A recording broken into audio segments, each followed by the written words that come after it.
with a very well-established urban redesign and urban design approach. Through its agencies and the combination of its agencies, it has achieved a lot in the past. If it keeps following the scientific path and the combination with the other knowledge in the city already, we think that it will be a very comfortable and very livable city in the future, even more than today.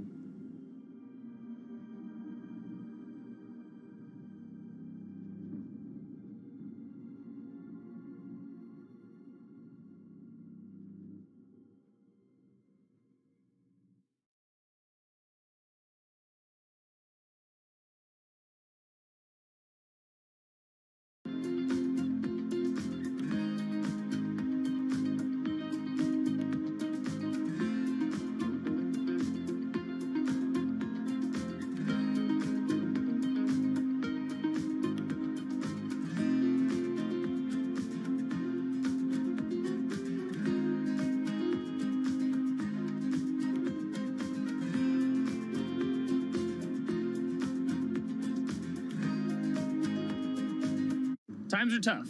Jobs are scarce. It's risky to be outside and around others. Seems like there's very few ways to make extra money during a pandemic. So I guess I'll just hunker down and binge social media until this all blows over. Wait, don't these people make money? How do these people make money?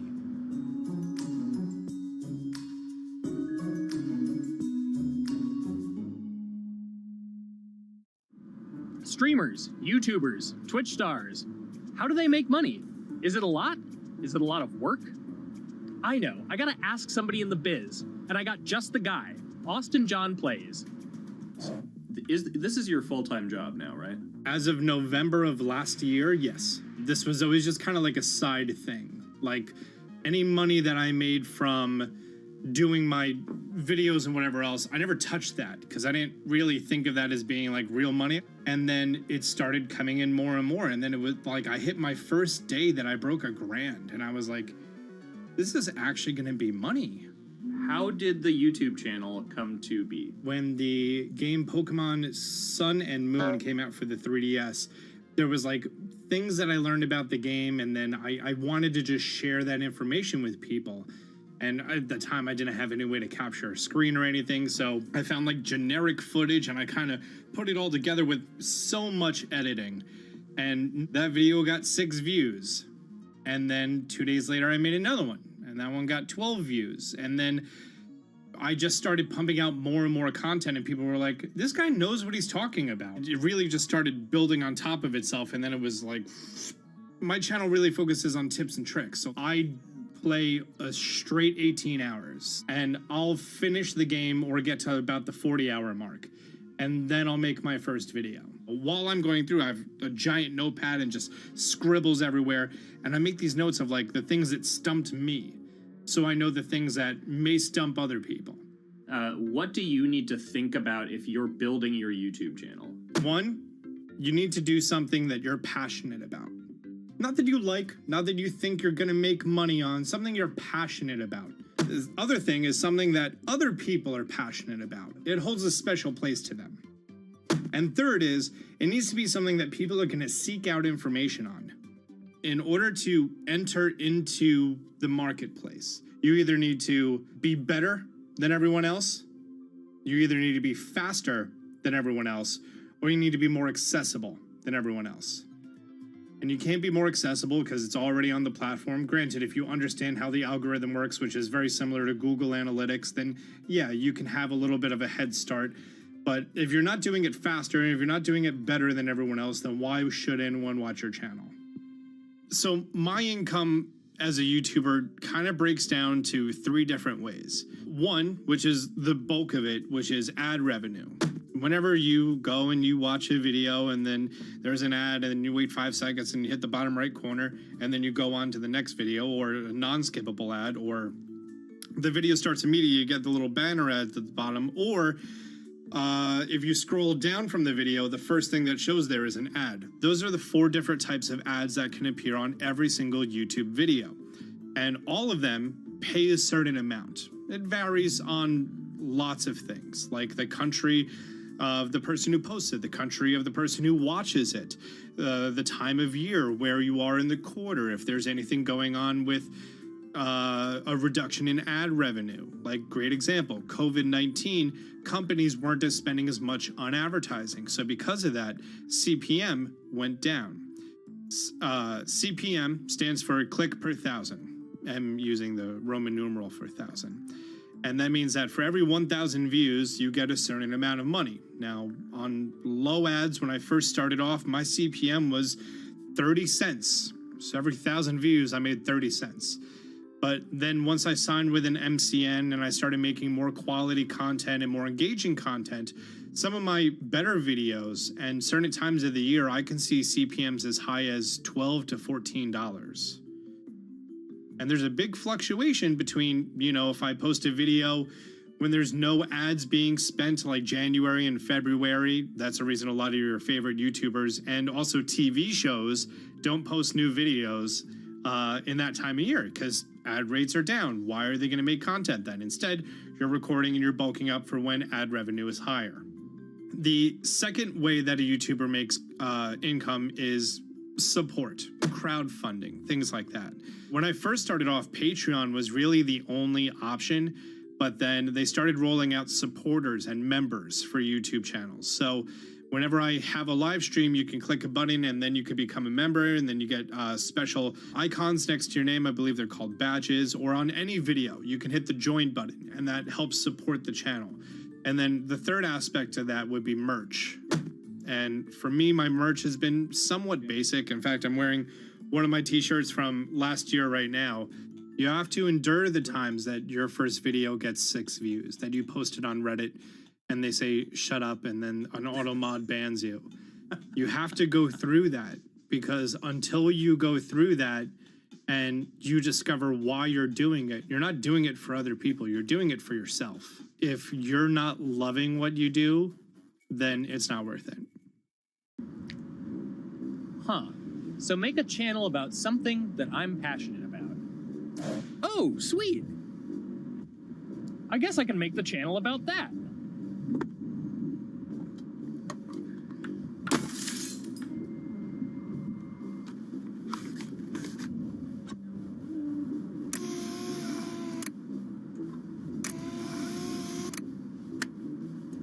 Now, how do I grow an audience? How do I get popular? It's all about diversification, right? You have to have a massive Twitter following. You have to have a massive Instagram following. You have to have a massive YouTube following.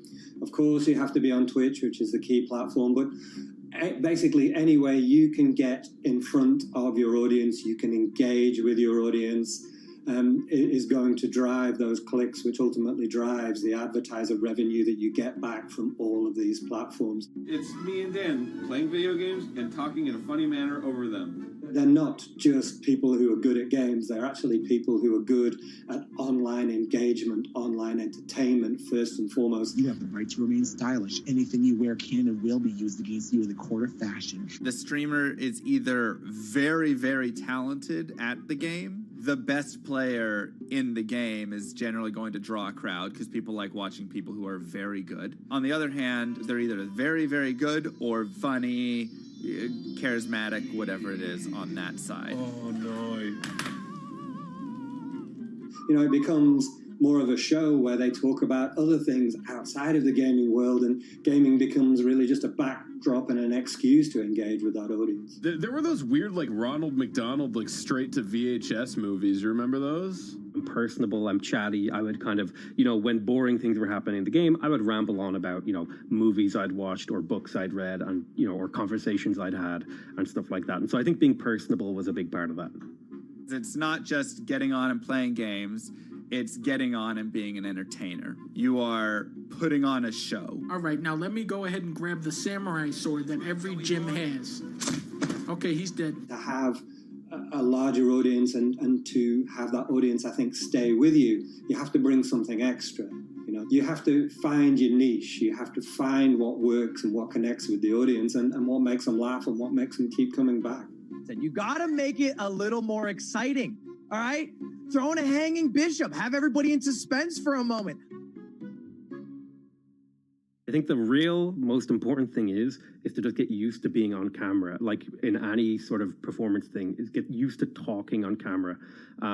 You know, my first few videos were terrible, but because I sat down and did it for 6 to 8 hours a day, I just got used to talking and I got over that uncomfortable hump. If you go into Twitch purely with the expectation that you're going to make money, make a job out of it, have all this growth, and it's going to be great, you're probably going to burn out prior to getting to that point because there's very little payoff for a long time, right? Like multiple years generally before you really start to see a payoff. And so, you know, those first few times you're streaming, nobody is there. One person shows up every 30 minutes, says hi maybe, and leaves, right? Like it's very discouraging, I think, for a lot of people. And so you have to be there just loving it. You have to love talking to yourself when nobody is around. You have to love just the game that you're playing, all of that stuff, because it takes a while. And I think a majority of people burn out prior to getting to the like profitable point of it. And there you have it. My very own YouTube, Twitch, Discord, and streaming channels all ready to go live. It's a veritable social media ecosystem just on the verge of thriving. So, don't forget to smash like and subscribe, and visit my Patreon for perks. Also, go to my merch page. And one last thing, stay cool, my friends.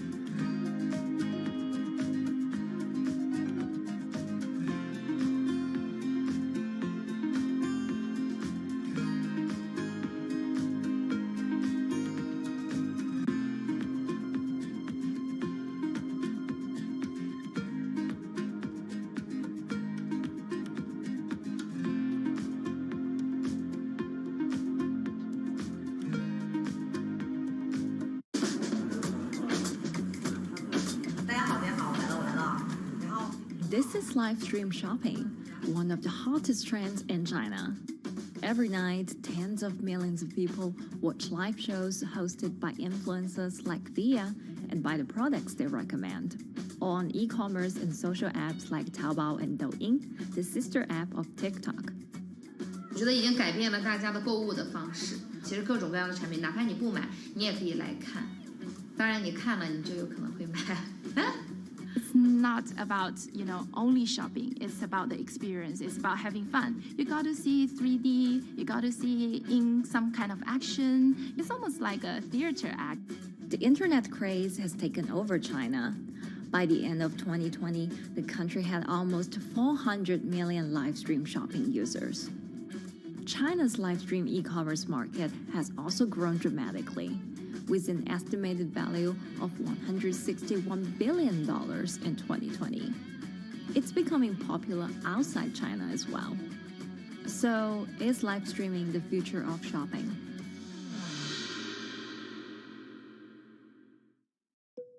Live streaming is not a new thing. In China, it started in 2015 with the rollout of 4G. And it was first used for entertainment and socializing. Many live streamers performed for their followers or chatted to them, making money by receiving virtual currency and gifts. In the West, live streaming is mainly the domain of avid gamers. In China, it's broken into e-commerce.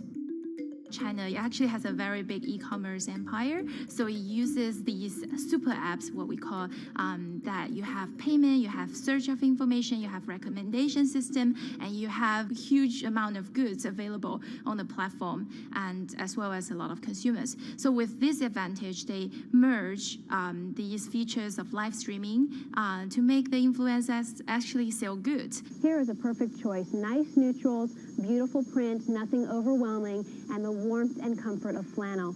This is item. Traditional TV shopping involves a one-way direction, whereby a host introduces a product, demonstrates certain things, and say, call this number or something. But live stream shopping is live. That in itself is a very, very big difference. It causes different psychology. And live stream shopping is a very entertaining way of actually engaging someone else. When you shop, actually, this live streaming video will continue. It will minimize into a corner, and you can like buy the items and pay all on the same app. And after that, the live streaming screen will just enlarge by itself, and the promoter will come back to screen. So it's like very convenient. Taobao, one of China's biggest e-commerce platforms owned by tech giant Alibaba, added a live streaming function in early 2016. In the following years, other e-commerce and social platforms like JD and Douyin also integrated this feature. 开头的时候还是有很多的挑战的，对画面的这个流畅，然后是否能够很真实的去还原商品，它其实在这个上面是有很高的这个门槛跟技术的这个卡口在的。不管是我们的这个用户的接受度，还是商家的这个上手的这个难度都很高，但是这几年下来，基本上难点在不断被突破的。Over $70 billion worth of goods was sold via live stream on Taobao in the year through March 2021. Latest surveys show that over 60% of live stream users in China were watching shopping shows, and over 65% of them shopped at least once via live stream. In 2020, live stream shopping got a huge boost during the pandemic, when millions of people were in lockdown and many retailers were pushed online. People, during the lockdown, felt like there's a need for more social interactions. This live platform creates an interesting kind of environment that gives people the sense that I'm actually interacting with you. And then live stream shopping brings in a lot more variety of things that people could buy and satisfy, the sense of like losing control, especially during the pandemic. At the heart of this craze are the top influencers who have tens of millions of followers and sell products worth millions of dollars every night. They often use their star power to get bargains from retailers, which in turn boosts their own sales and influence. So if you think about China's live streaming, you have to know the king and queen of the influencers. The queen of live streaming, Via, she is actually having the biggest viewership and the biggest sales volume for a long time on Taobao platform. She can sell everything from like Gucci sunglasses, lipsticks, homes, and cars. One time she offered her followers to go on a Tesla ride with her, and she even, for once, sold a rocket launch in her live streaming room for 40 million yuan. The king will be Li Jiaqi, more widely known as Lipstick's brother. He used to be a cosmetic sales before he turned into live streaming e-commerce, and he knows a lot about the cosmetics. So he's the one that will actually put the lipsticks on himself when he's on the show. Top live streamers like Via and Li Jiaqi have become celebrities in China and can earn millions of dollars a year. Although not everyone can be as popular, mid-ranking live streamers like Tiffany still earn a good income through sales commissions. 如果说单从收入方面来讲的话，那主播的收入是比普通的工作要高很多。但是呢，主播这个工作时刻对身体，包括对精神都有很大的一个考验的。就是每天需要集中精力，然后长达5-6个小时，这种状态是很累的。而且这5-6个小时的话，你是脑子是不停的，然后嘴巴是不停的，然后手也是不停的，眼睛也是不停的。像我们做主播，不是说单一的只做直播一件事情，然后还会有选品的一些工作，然后还会有一些其他的事情排在里面，其实是没有个人生活的。那我觉得增强粉丝影响力的话，不是说某一件事情。可能今天做了什么事情你就增大了影响力，而是每天不断的内容的输出，粉丝不断的可能对你的了解，慢慢的信任你。没有芝麻酱的味道，如果吃不习惯的话就慎买。A lot of successful live streamers are generally very good at communication. They're very good at articulating very simply what a product does, what a product doesn't do. In order for them to sell, they need to be trustworthy and appear trustworthy, and they need to show in some ways that they're authentic, right? So for Via and Li Jiaqi, they are able to articulate that quite a bit through their body language, through what they say. For example, Li Jiaqi will also sometimes say bad things about certain products, because to him there's his honest opinion, and sometimes people want to hear that. And so they seem very credible, they seem very trustworthy, and don't forget, they're also very entertaining and very interesting. If you're familiar with Li Jiaqi, he won a Guinness record for like the most lipstick applications to models in like 30 seconds. So if you're able to create a lot of buzz with interesting things that you do, people who may not want to buy lipsticks will also stream in just to watch what he does. And then from there, you might get hooked. 这就是一般女生出门的时候涂的口红的颜色。 Live streamers also use sales techniques such as limited time or supply. This sense of scarcity can often encourage viewers to buy. The platform in itself creates and enhances some of these things, because you see it live. Something we call social proof has taken over, meaning that, hey, other people are interested, other people are joining in, other people want the same product. And they add it in the chat and they ask questions and they say, oh, I want this too. What happens then? It makes the whole product even more scarce. But it's not just influencers. Local farmers, luxury brands, even mutual funds have also started their own live stream shows. Working with very top-tier live streamers can be risky. It's not necessary that the benefits will end up with the brand. So we see company executives opening their own shows, and we see like P&G have their own sales room which runs shows every day as well.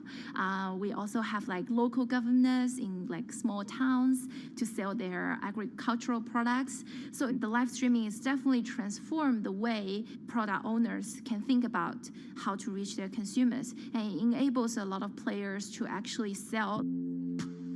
Live stream shopping is going global. Merchants in Southeast Asia have embraced this trend. And in the West, Amazon has upgraded its live streaming function, adding interactive features like chat rooms.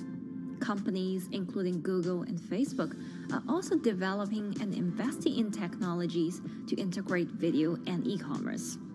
直播电商它其实已经开始成为主流，它未来的发展空间跟潜力都是巨大的。接下来大家会越来越依赖这种购物方式，会变成一个比较日常化、比较规范化的这么一个趋势。If you look at the numbers alone, their numbers alone, Li Jiaqi's numbers or Via's numbers, you know that they can sell and you know that they can generate revenue. Are they able to sustain it over a long period of time? It depends on how innovative they are at changing some of the things that they do.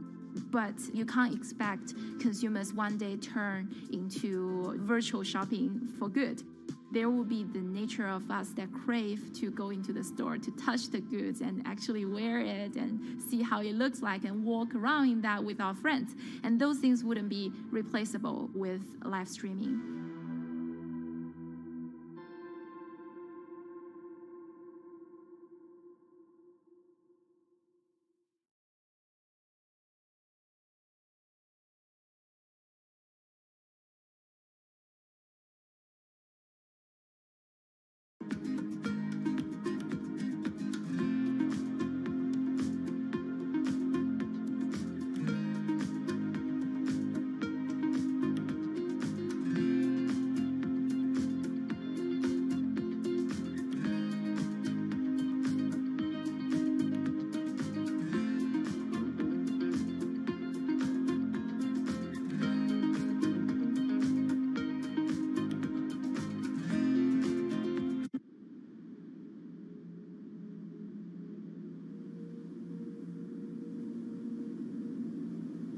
Imagine that the oceans are actually the largest battery.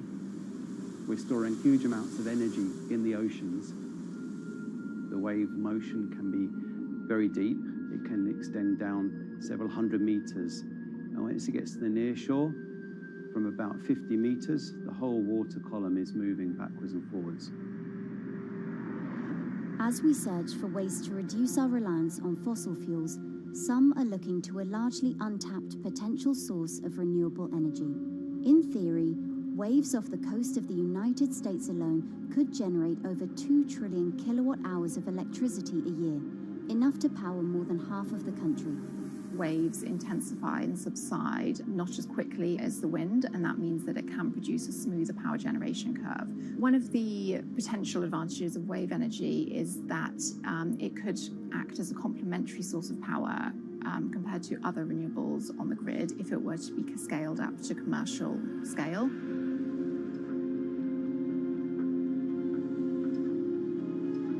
For decades, engineers have been trying to convert wave energy into electricity, but a host of technological and financial challenges have complicated their efforts. In the years from around 2006 to 2015, there were a spate of bankruptcies in the sector, and this was largely because of a lack of kind of continuous proven projects out at sea with reliable electricity generation. Since then, companies have been trying to develop the technologies at a steadier pace and with a smaller cash burn. But the same questions remain. Can companies develop devices and technologies that actually work? Is wave energy just a novelty or something that can become a major renewable energy source?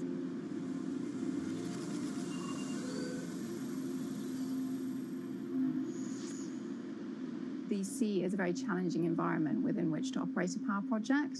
So seawater is corrosive and conditions are very rough. So this means that power projects don't have a very long lifetime, and it increases operating and maintenance costs. Partly because of that, many early wave energy projects hit rough waters, such as the Palamas Wave Energy Converter in Portugal and the Isla Limpet project in Scotland. But that hasn't stopped others from trying.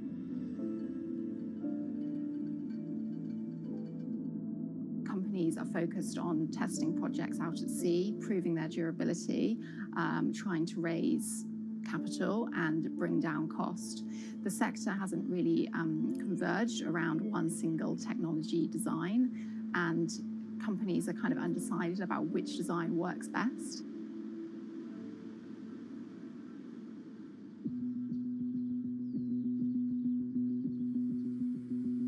Finland-based AW Energy is a veteran in the sector. The first proof of concept of the company's device was made in the 90s after diver Rauno Koivusaari observed the strong back-and-forth movement of a hatch cover in a shipwreck in the Baltic Sea. The waves are generated far from the coastline, so the wind blows on the surface of the water, causing the water particles to rotate, and that rotation extends deep down below the surface, and the waves can be very long. They can be several hundred meters long. And as they come into the near shore, this rotational energy turns into an elliptical energy, and eventually backwards and forwards, as you probably noticed if you've been swimming on the seashore in large waves, you're pulled in and out. That's the energy that we're extracting. There's a sweet spot where we deploy, so around 10 to 15 meters of water depth. That's where there's still strong wave energy coming in. After years of research, prototyping and testing, the company has deployed Wave Roller, a 350 kilowatt device in the waters of Portugal. Wave Roller has an 18-meter wide and 10-meter high steel panel fixed to the seabed via a floatable foundation. The panel moves back and forth with the waves, capturing the energy. It's submerged in the depth of 15 meters, so it's protected from the extreme waves. We generate electricity by capturing the movement with hydraulic circuitry in a machine room underneath the surface. That hydraulic energy we turn to electricity with hydraulic accumulators and hydraulic motors, and also a generator. The Wave Roller has survived large waves at sea for over a year and delivered electricity via an underwater cable to the grid in Portugal. Meanwhile, the company has won a €2.5 million grant to work on an upgraded version of the Wave Roller, aiming to increase the electricity generation capacity to 1 megawatt. The upscaled device would have a bigger panel, 2 power takeoff units, and improved software to control the energy production. We have taken into use a wave prediction algorithm that kind of tells us what kind of waves are coming into our device. That gives us few seconds to prepare for capturing more energy, and the difference in that is significant. Our future plans are to deliver technology around the world. So I'm hoping we can be working on delivering technology to projects in Asia and also in the American continent as well.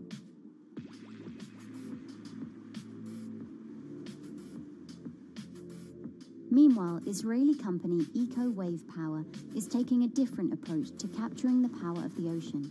For the company's founder, Inna Braverman, developing new sources of renewable energy is a personal mission. I was born in Ukraine in 1986, and 2 weeks after I was born, the Chernobyl nuclear reactor exploded, causing the largest in history nuclear disaster. I was one of the babies that got hurt from the negative effects of such explosion. I had a respiratory arrest and a clinical death. Luckily, my mother, a nurse, approached my crib on time and gave me a mouth-to-mouth resuscitation, which saved my life.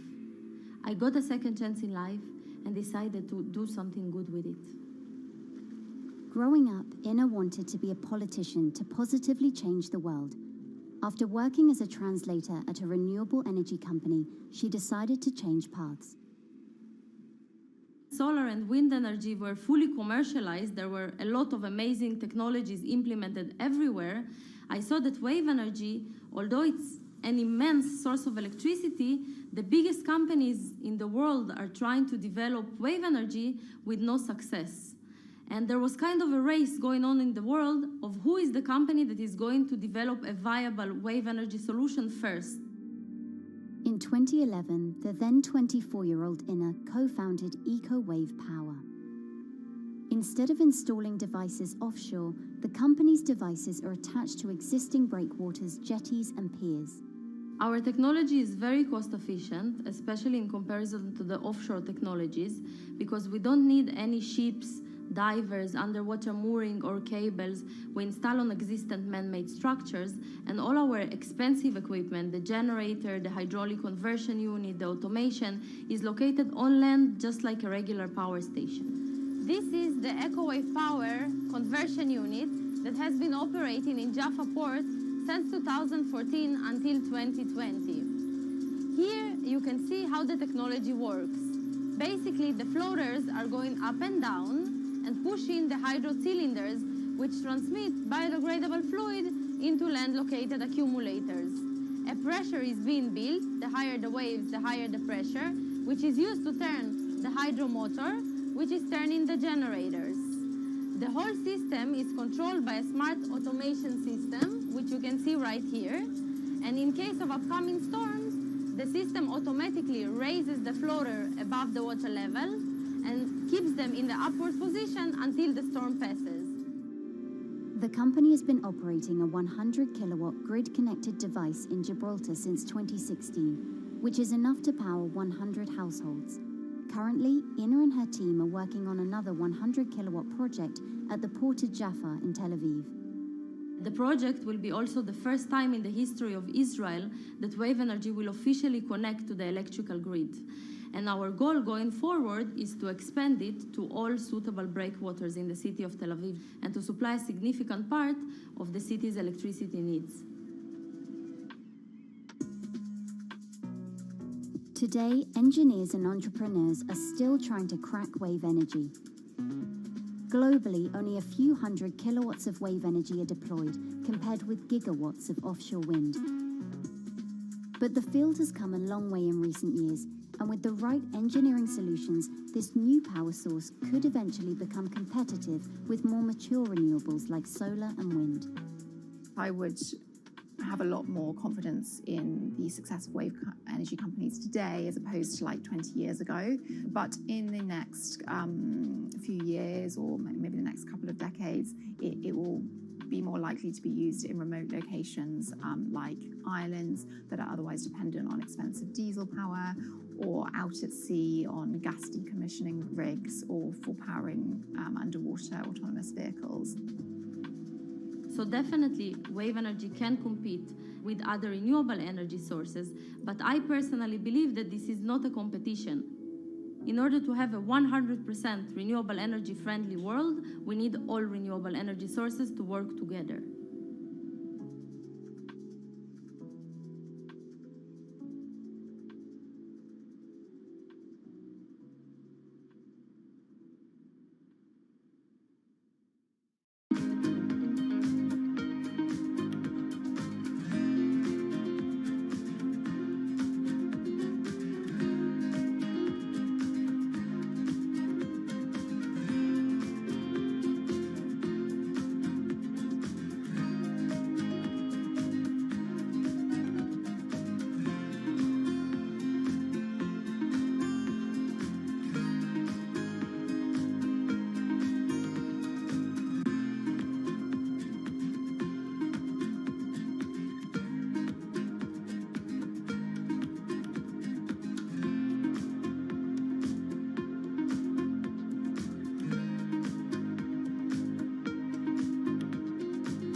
from? Who are all these people from?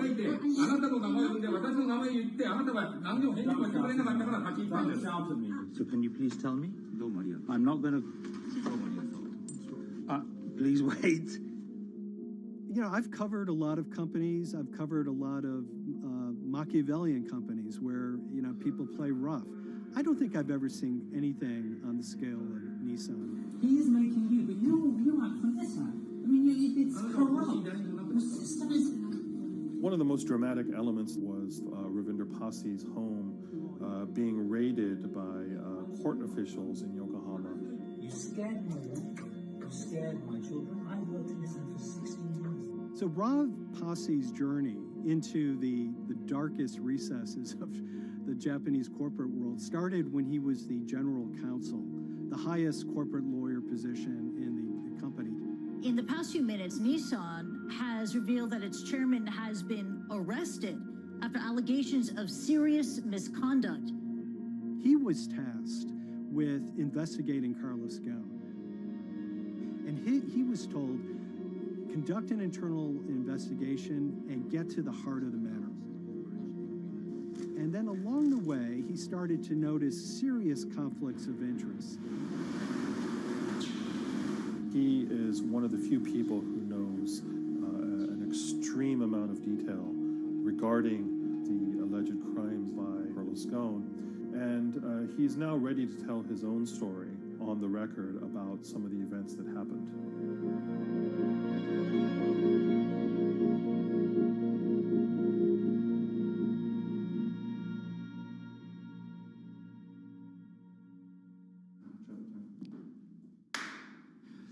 My name is Ravinder Pasi. I'm the former Global General Counsel of Nissan Motor Co. Limited. And you could say, yes, I had a front row seat in terms of what was going on. When Carlos Ghosn saved Nissan years ago, he was depicted in Japanese comic books as this hero, and now maybe we'll see comic books where he's the villain. In corporate Japan, Nissan was quite an unusual company. It was led for 2 decades by a non-Japanese executive. Well, Carlos Ghosn was a hero in the Japanese business world. If you had a global business celebrity in Japan and worldwide, it was definitely Carlos Ghosn. In a country with few foreigners at the top, he stood out. But over the years, he saved Nissan from bankruptcy, allied with Renault and Mitsubishi, and turned the alliance into one of the most competitive in the world. Yet as the years went on, you know, I think his ambitions changed a little bit. He started thinking about legacy plays, and one of them was to really tighten the alliance between Renault and Japan. And unbeknownst to him, there was a contingent of senior Nissan executives that were really felt threatened by that move. They really thought that they would lose complete control of the car company, and even in the government, there was probably a little bit of anxiety about a national champion in the auto industry falling under full-blown foreign control. Carlos Ghosn was an auto industry leader, respected by many in Japan. Now he's in jail. The arrest of Carlos Ghosn came completely out of the blue. This was in November of 2018. He was coming to Japan on Nissan's corporate jet for a regular executive meeting, and he was met on the tarmac by Japanese authorities who whisked him away to jail and charged him with financial misconduct crimes. So what happened was a power struggle ensued inside the company, and somewhere along the way, it was criminalized. By that I mean that there were allegations leveled at Carlos Ghosn about the way he reported his pay to Japanese authorities, the way he handled money inside the company, that in other contexts might have been a board action, might have been handled internally. A number of executives at Nissan decided to take this difference and take it over to the Tokyo prosecutor's office, and that unleashed a chain of events that would shake the entire auto industry. So after Carlos Ghosn was arrested, Nissan launched an internal investigation into the events that led up to his arrest. So Rav Passi was tasked with investigating Carlos Ghosn, and he was told, get to the heart of the matter, find out what Carlos Ghosn did wrong and bring it to our shareholders.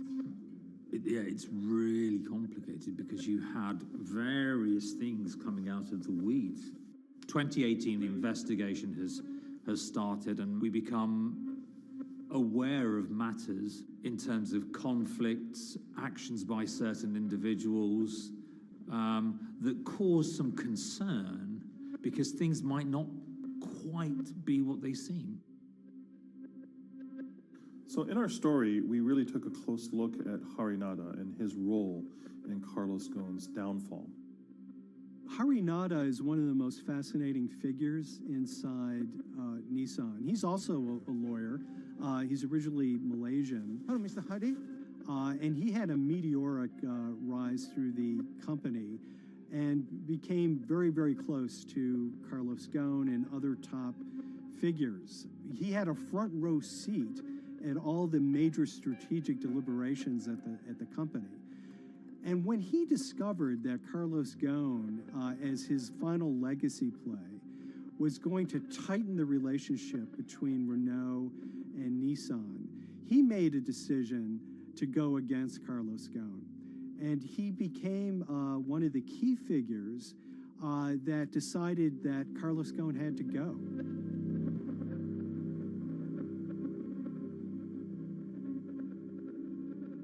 Harinada was somebody who actually recruited me into the company, so I have a long-standing relationship with him, or did have a long-standing relationship with him.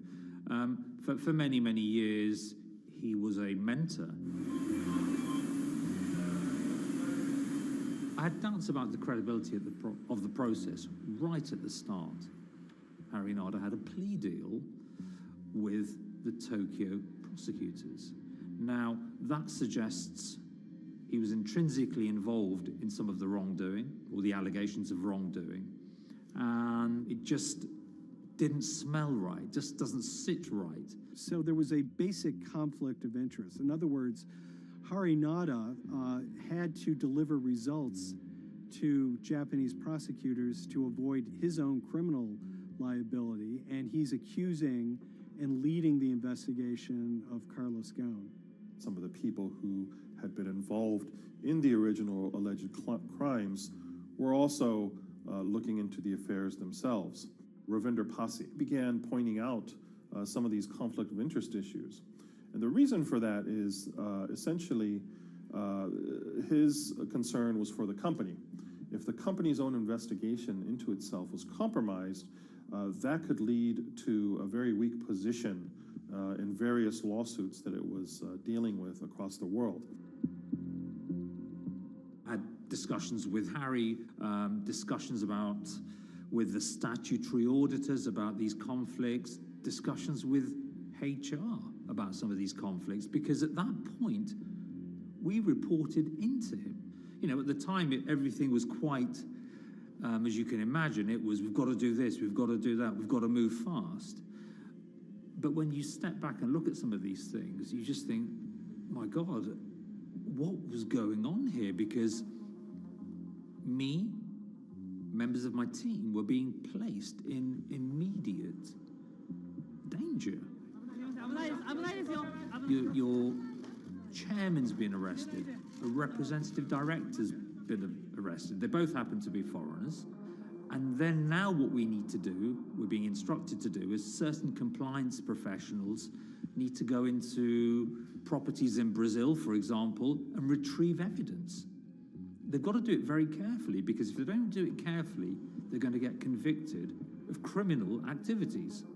And likewise, when a team of lawyers were commissioned to go to Lebanon. I mean, one of my immediate concerns was, why are lawyers from Nissan being sent to go to Lebanon to retrieve evidence? These are just lawyers, they're corporate lawyers from Nissan. You had revelations that a number of executives had benefited from share appreciation rights when they shouldn't have. I mean, you know, substantive amounts of money being taken by these guys when they weren't entitled to take them. And you do think, yes, how is this going to look later on? It's going to look quite concerning. So that triggered for me the sort of assessment that, well, I'm going to have to do something, because up until this point, I haven't put down on paper these conflicts and these issues.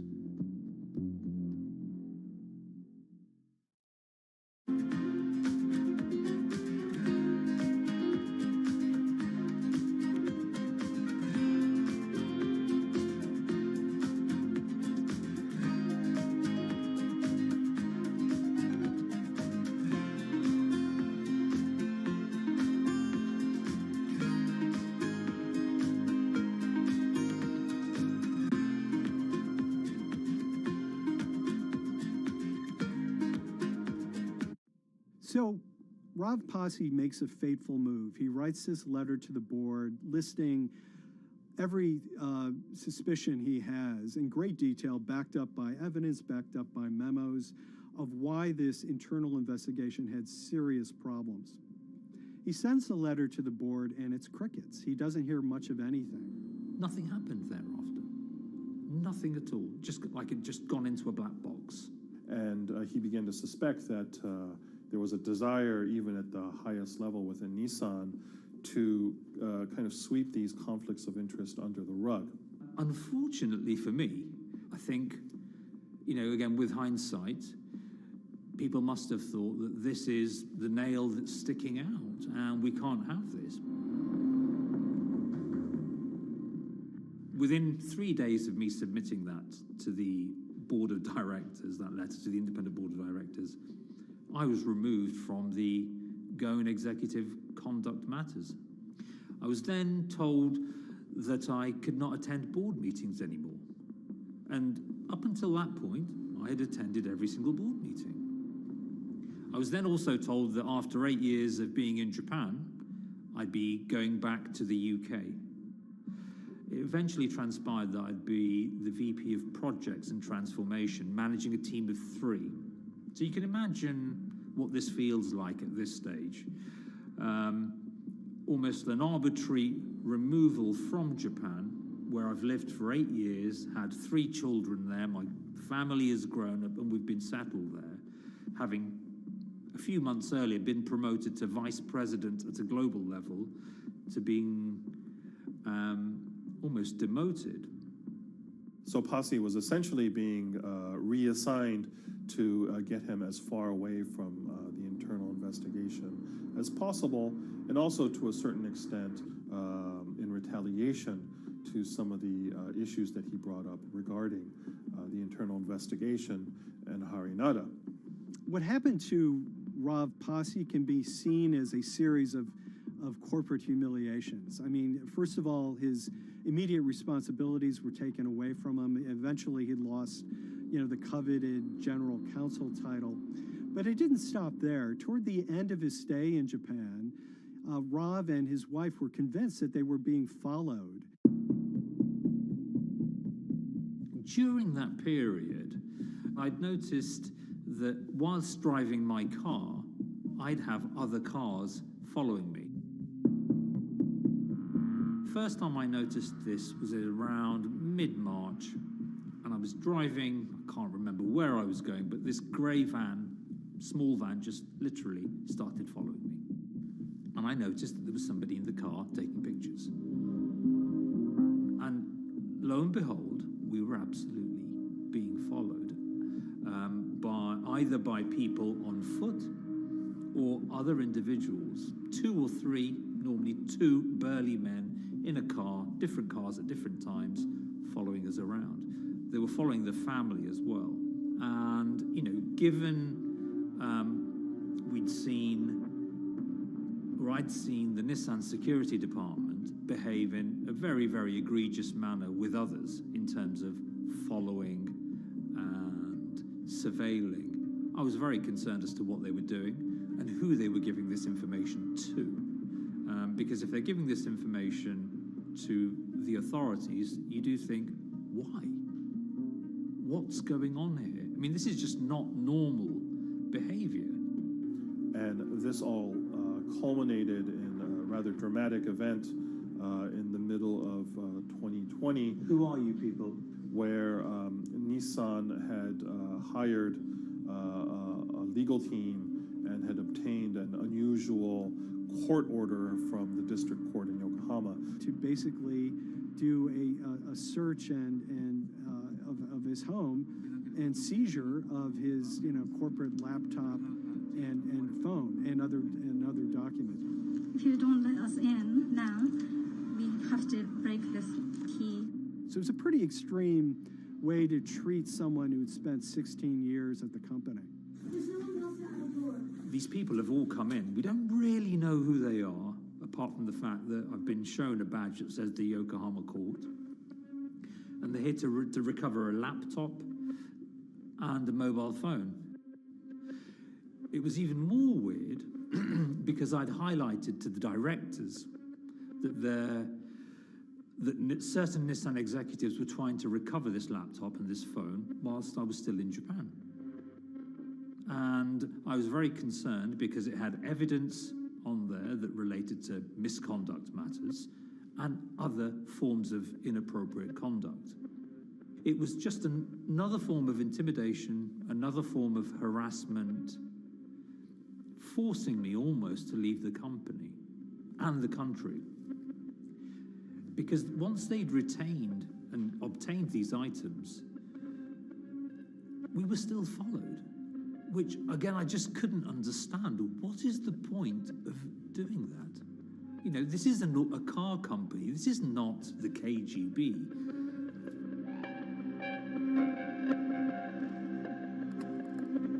I think it's fair to say that Rav Pasi didn't have full battlefield awareness of all the intrigue going on at Nissan. I mean, Harinata is interesting because he's both charismatic and charming, and one of the most brutal corporate infighters one could ever run across. This is a confidential company email, right? You should not have this.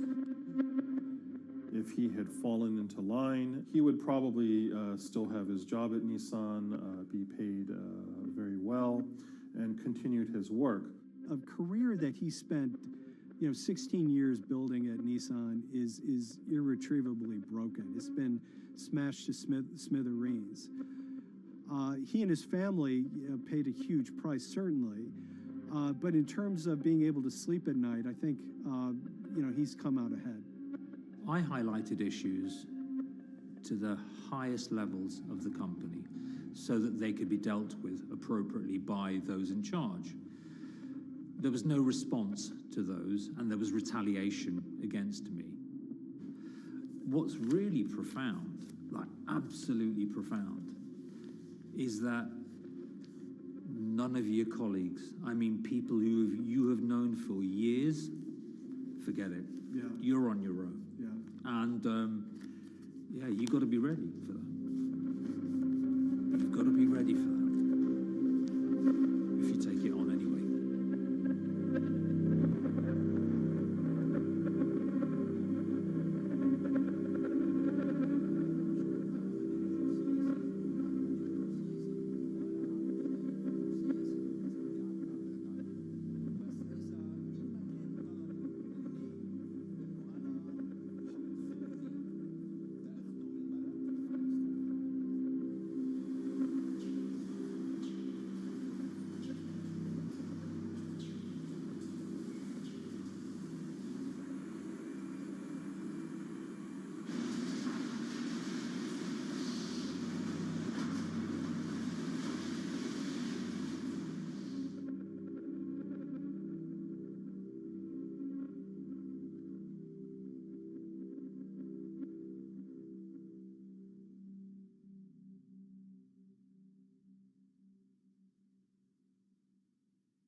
This is the awful truth.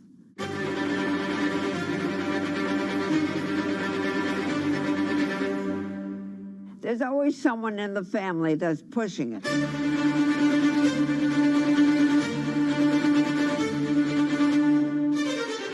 This lady does not deserve to be taken advantage of, especially at your age with your own grandchild. Yeah. My grandma is having to sue them. I'm testifying against them. Nobody's talking. They're one floor below right now. I get afraid to go on the elevator. It's sad that it had to devolve to this. It's like a soap opera to me. It's a very sad thing. It's a family feud. A family feud. Here's a family that, on paper, you would think has the wealth that so many people seek, yet at the end of the day, it seemed to sort of rip everybody apart.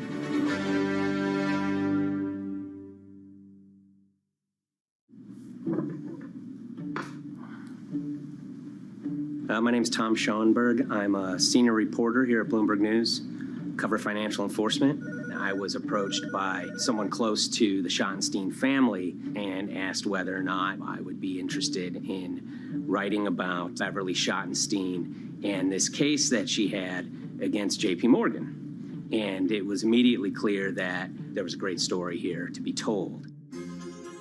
So I started just, assembling all sorts of documents that the family made available to me. That included a diary that Beverly had begun writing when she started having suspicions about what was actually going on with her money. Beverly obtained her wealth from the Schottenstein kind of retail empire that has at times included Big Lots, Value City, American Eagle Outfitters, DSW Shoes. Beverly's husband died, and at which point they sold off their portion of the company, bringing them an enormous amount of wealth at around 1990. Estimates of her wealth were around $90 million. She, for many years, had that pool of money being managed by outside advisors. Her grandsons in the late 2000s had both graduated and were becoming financial advisors. She gave them a little bit to work with, and over time, her grandson, Evan, became the trustee of her entire estate. Managing sort of family money is not a conflict. In fact, some ways in wealth management, it's kind of how you get your start. It's kind of the seed that you need to sort of get going in the business. But Beverly started having suspicions that something was wrong probably in around 2016. Well, there were suspicious things, but taken separately without everyone talking about their own experiences, it was hard to really put it together. She had written a check to her caretaker, Dawn, that bounced. So she went down to her local Chase branch to sort of find out what was going on. She wasn't getting paper statements in the mail, so she asked them to print out a number of her statements having to do with her checking account and her credit card account. So we went to the bank and asked for the statements. And she got a whole year and going through all of them, page by page by page. And it was there she saw all sorts of charges that she said she didn't authorize or didn't know about. I was becoming very, very suspicious. I was starting to look in the money part, and that's what bothered me more when I saw that money was going. And I was not a big spender. Around the same time, Dawn, she starts noticing Beverly's son, who lived in the condominium below her, came up with Evan with a shredder and started grabbing papers in her office area, including some with JP Morgan letterhead, and just started sitting at the kitchen table just shredding documents over and over. Yeah, they came in one morning. They used to do it in the back. Through the back door, and they brought the shredder inside. And then they went in the drawers in the office and took out all the papers, and they started doing it. I was very suspicious because I know you don't go around and destroying papers. Beverly said that they had done this many times before. That's when she said to me, Dawn, I'm going to write my feelings in this black book. Diary. And it's a diary, and she started writing. Each day she would write a little at a time. Around the holidays of 2018, a package had arrived, a FedEx package, and in it were materials about a venture capital fund based out of the Cayman Islands. Dawn and some other family members take a look at this, and they see that Beverly is signed up for this fund to the tune of $5 million over the course of several years. And that was really the beginning of it. That was sort of the tip of the iceberg when it became obvious that something was going on, that my grandmother really wasn't aware of this fund. You know, Beverly started to panic. She got really upset and called, J.P. Morgan's headquarters in New York and asked for Jamie Dimon. She said she was told someone would call her back, but she says that never happened. She wrote a letter to Evan and Avi, and in there she laid out a number of things that were concerning her: unauthorized trading, the checking account.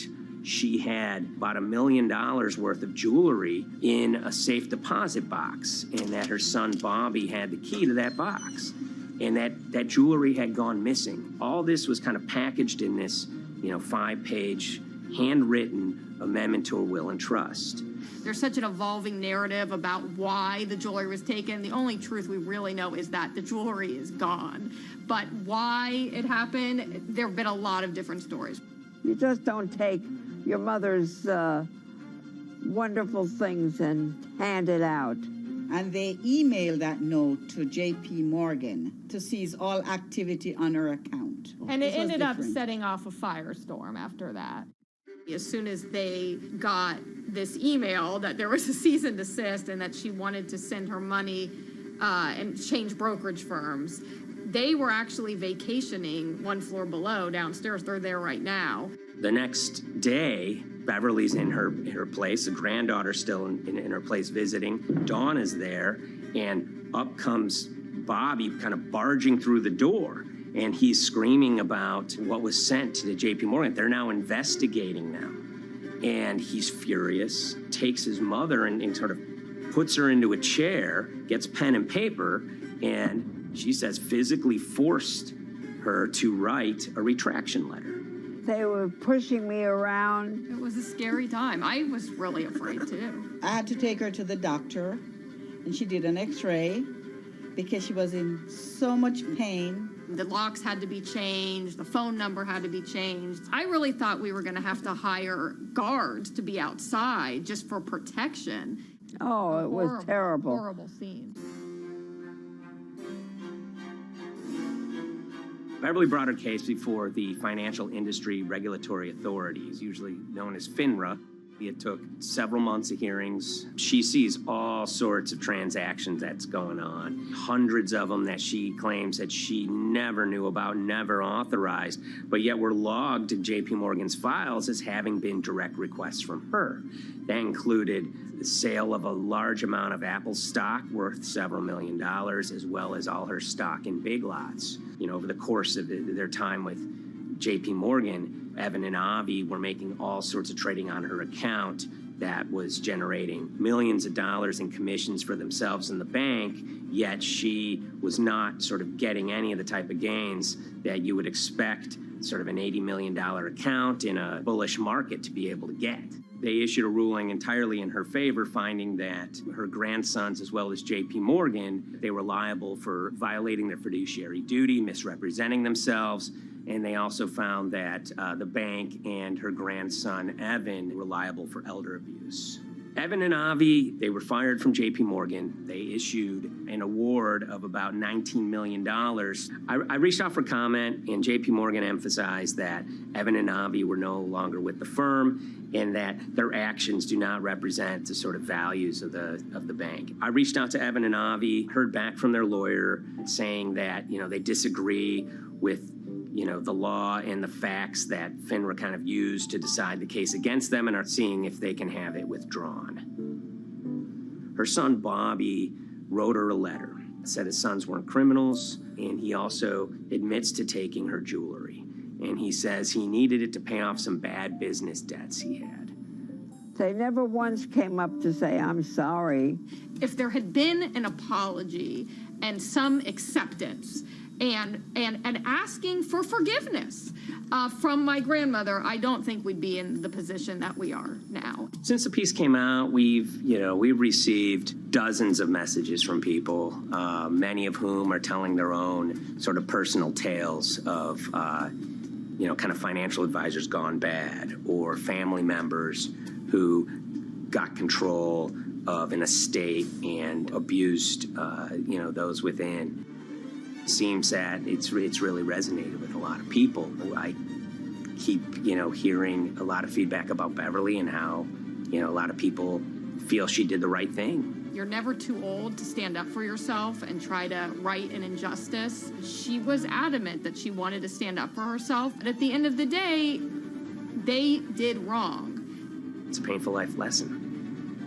Beverly taught them that you don't mess with grandma.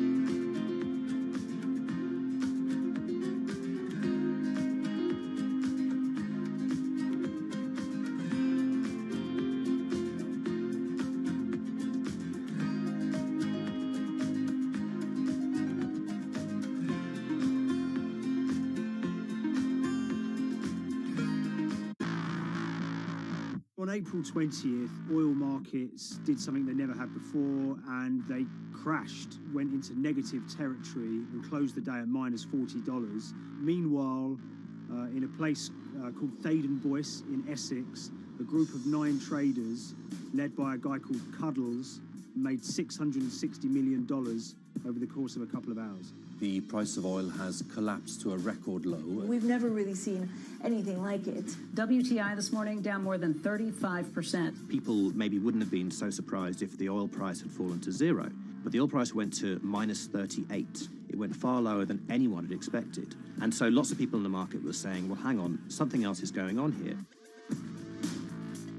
A couple of months later, I started to get wind through a kind of network of sources that a tiny firm in the outskirts of London had made a huge amount of money that day and potentially had some part to play in what happened. The information we got was that 9 traders at Vega Capital London had made in the region of $660 million in one day. As a group, I think they made as much money in one day as Apple makes from its international sales in one day. I mean, it's an insane sum of money. Did they pull off a fantastic trade? Did they predict the way the market was moving and get it absolutely right? Or was there something else going on, and had they actually done something that breached market rules in a bid to sort of push the market? And that investigation is ongoing.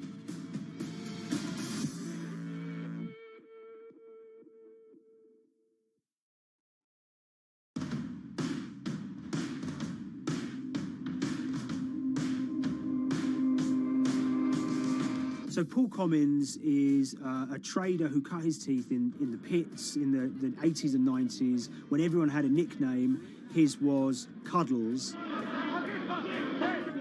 If you can imagine, that was a very sort of cutthroat type of world where people are doing, hundreds of thousands and millions of dollar trades by shouting at each other, giving hand signals, and then sort of scrawling on scraps of paper. The culture of the trading pits in London was very influenced by the working class guys who became traders there. They weren't like the city bankers that had gone before them. They weren't usually Oxford or Cambridge. They didn't wear Savile Row suits. They were ordinary working guys who happened to have a talent for trading. And a lot of them came from Essex. I think it was 400 traders in the pits, and Cuddles in his oil and gas pit was described to us as amongst the top 3 amongst that, was very successful and made very large amounts of money as a young man. But inevitably mechanization and the arrival of electronic markets was the kind of death knell for the pits, and in 2005 the IPE closed down. And when the pits shut down, a lot of the traders who worked there lost their jobs or quit or went to work for financial institutions. But Paul Commins decided to start his own trading collective out in Essex. Some of them are ex-pit guys, cut from the same cloth as him. Lots of them are actually sort of in their 20s, and they're his, drinking buddy's son, or they're his own kids' friends from football. They're young lads, hungry and ambitious, and he brings them into the fold. And fairly shortly, he's got, maybe a dozen or so traders that they're independent, let's be clear, but they're all part of this collective.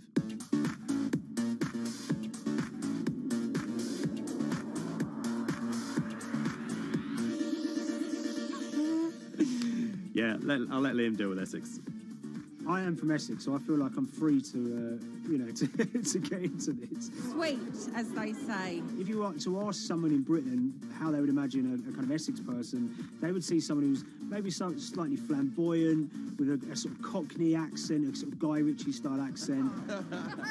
Not afraid to splash the cash, but it's probably pretty bright and has done well for themselves. Don't even make sense, does it? But, these guys, they drove around very nice Rolls Royces and Bentleys. They went to places like Marbella on holiday.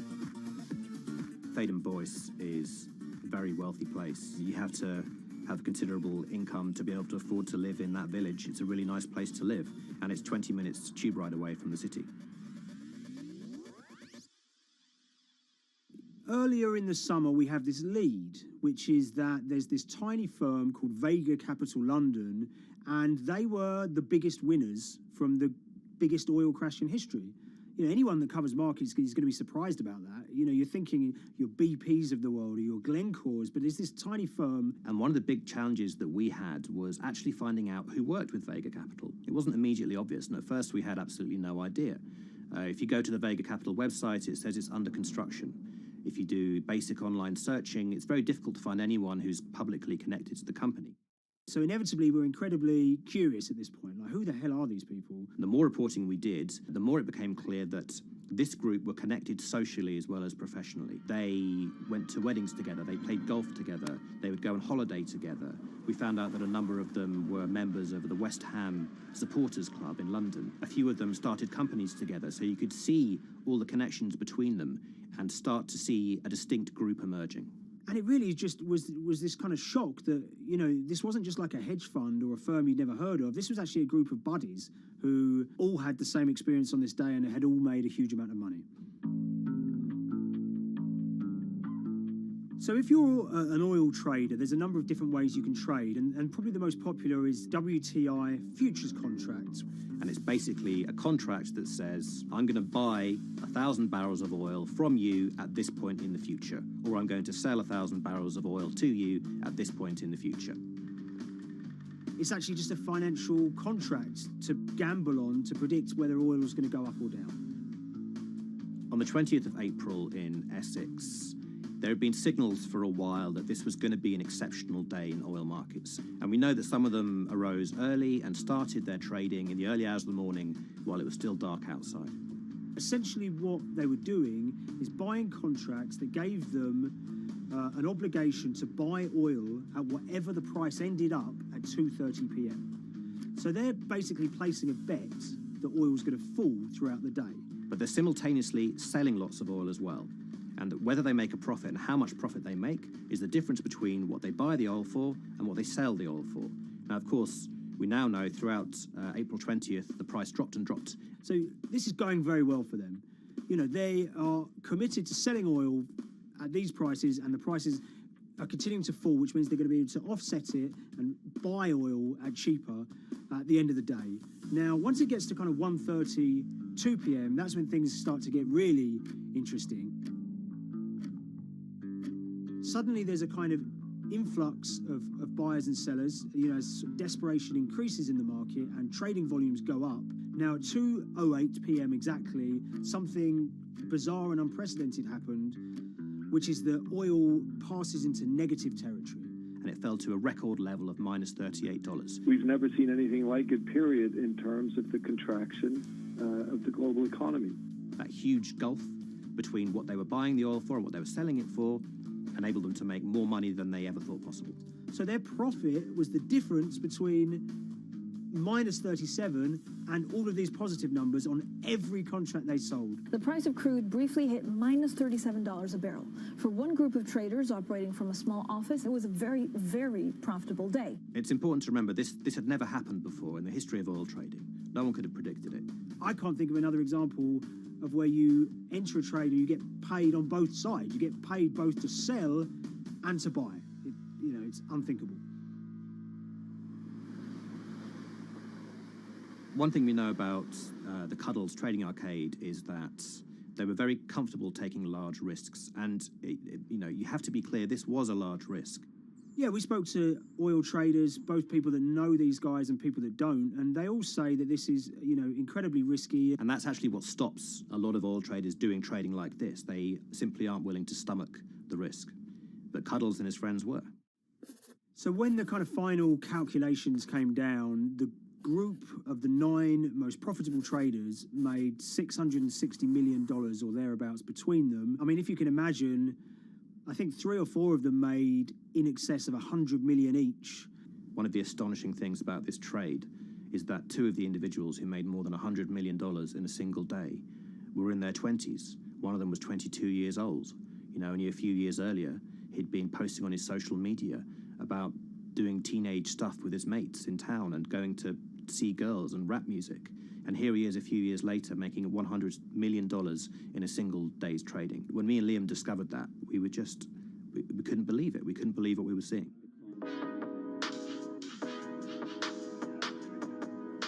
Oil trading is a zero-sum game. Anytime you're making money as an oil trader, someone else is losing it. Amongst the biggest losers were the investors in this Chinese fund, Crude Oil Treasure Fund. There were thousands of them, and they lost everything. Lots of people had put their savings into oil funds. They lost money that day. Big banks and brokers who sort of stand in the middle of trading parties, they lost money that day. And another interesting thing is that oil-producing countries like Kuwait or Canada, they sell oil as an average of the WTI closing price over the preceding month. So the fact that one of those numbers in that average was minus 37 meant, if you can imagine, countries like Saudi Arabia and Kuwait potentially lost a couple of dollars on every single barrel of oil they sold that month. Vega Capital's traders made such an extraordinary sum of money that it was inevitable there would be some scrutiny of what they did. But it wasn't just the sums of money they made. In the vital half an hour before the settlement price was set, they were by far the biggest sellers of oil futures in the market, which is an incredible thing to think about when you consider that the other participants in that oil market are going to be the world's biggest banks, oil majors, BP and Shell, and here you have a group of 9 guys in Essex who are having this significant influence over a global market for oil. I mean, I think you have to assume that if these guys had made $7 million or $10 million, they probably would be celebrating in Essex right now. But the fact that they made closer to 700 million has meant that they are facing understandable scrutiny. We wrote individually to all the Vega traders who did exceptionally well that day, and we got a letter in response from a law firm representing the group. The law firm was at pains to point out, number one, that they haven't been accused of any wrongdoing, that they all traded independently and separately, and they'd basically all made up their own minds that this was what was going to happen in oil markets based on publicly available knowledge, and decided to execute this trade.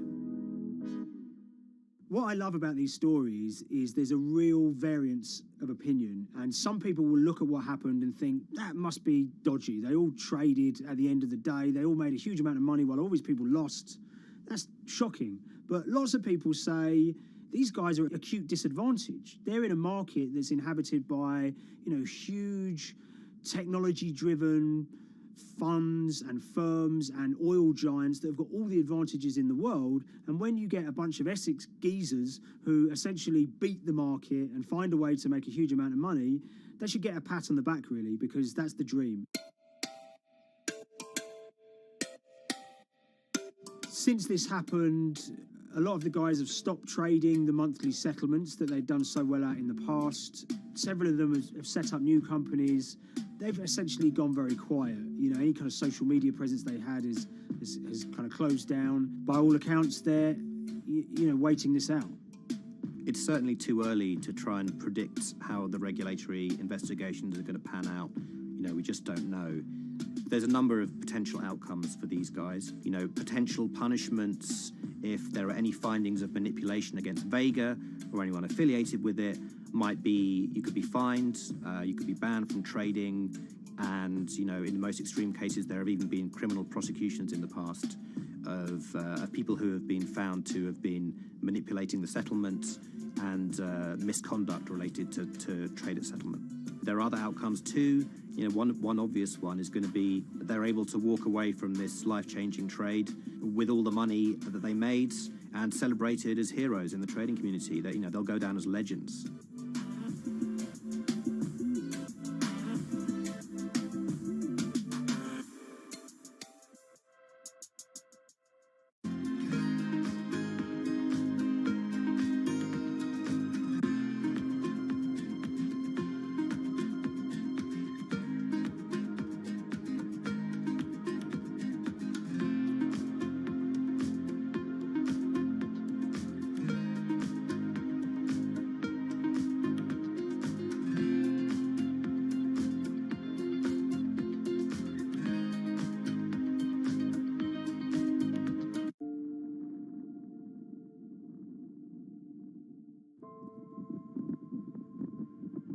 It's very important, given the nature of the climate crisis right now, for the general public to have an understanding of what progress is or is not actually happening.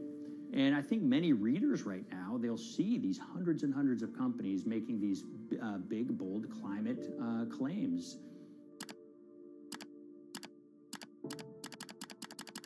And they would be forgiven to think that we're well on our way to meeting the emission reduction trajectory we need to be on. And the reality of the matter is we're just not on that trajectory. And a key reason for this sort of disconnect is the use of offsets that aren't doing what they claim to be doing. We have a massive potential for sort of willful blindness. We can convince ourselves of things regardless of what the facts are. And so that's what tends to happen in these cases. It's not that anybody is setting out to commit climate fraud. They sort of walk themselves into a situation and they convince themselves of one thing, and that allows them to convince themselves of another thing. But at the end of the day, they're doing something that makes no sense at all.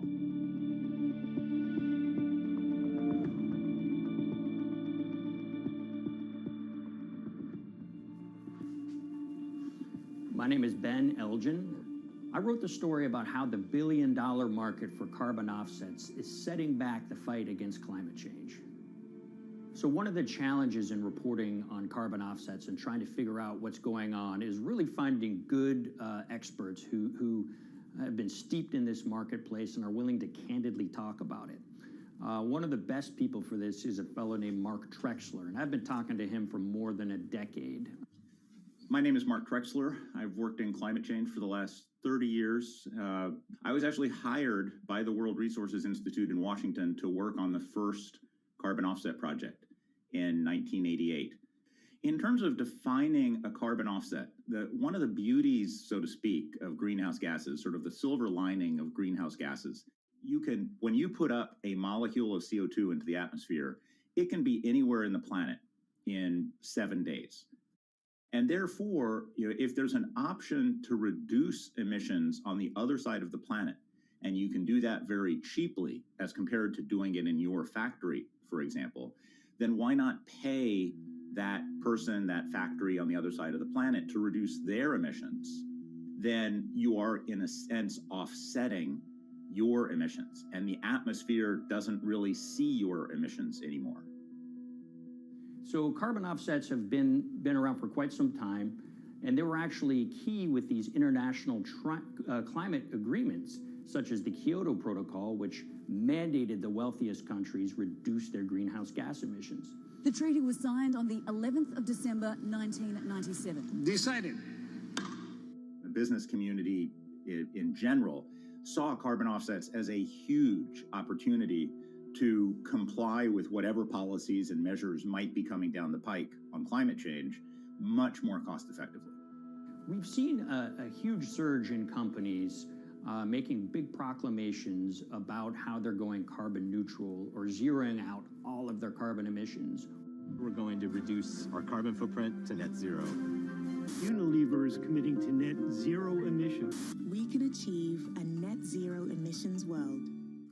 We began looking at these corporate claims of dramatically reduced emissions, and we noticed so many of these companies were using carbon offsets to achieve these aims. And as we began to look at the carbon offset projects themselves, what we found is that the environmental benefits claimed by these companies are not actually what they seem to be.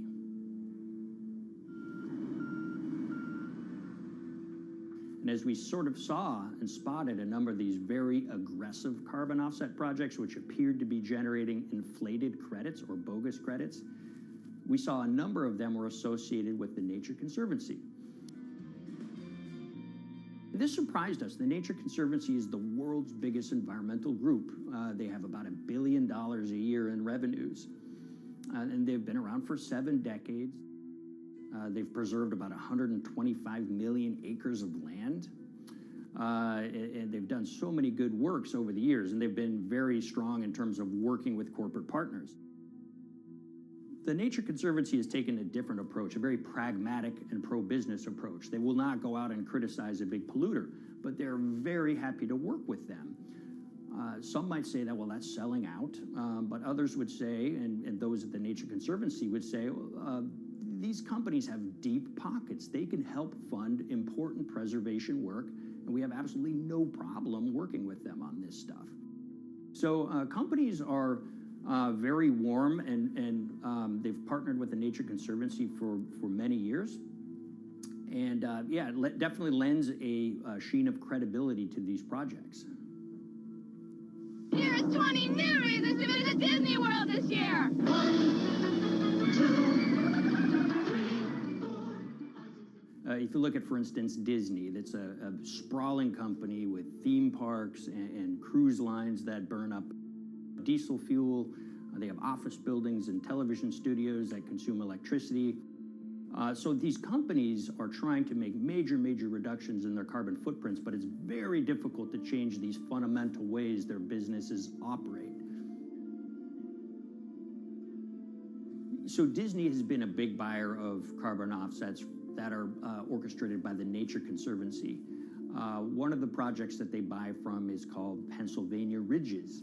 And that's a plot of land. Most of the land is actually about a 3-hour drive outside of Philadelphia.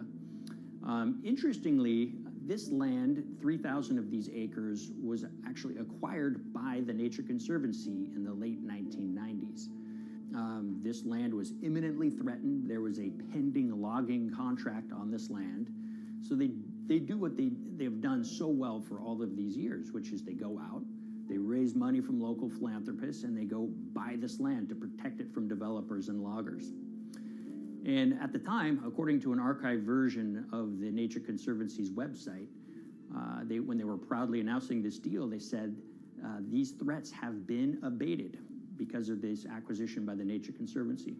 So it's really interesting now, fast forward 2 decades to earlier this year when they put forward this carbon project. And if you look through it, this land is a key part of that carbon project. And what they're now saying is this land is now, once again, imminently threatened. 72% of the trees are going to be cut within 5 years. Now, this is just astounding because this land is owned by the Nature Conservancy. They do not clear-cut land that they've bought through philanthropic donations. So this scenario that they've put forward to get carbon revenues is not really plausible. And what that means is when you have Disney coming in and buying these credits, when it eventually lowers its carbon footprint because of these credits, well, that won't be a credible or truthful claim by Disney.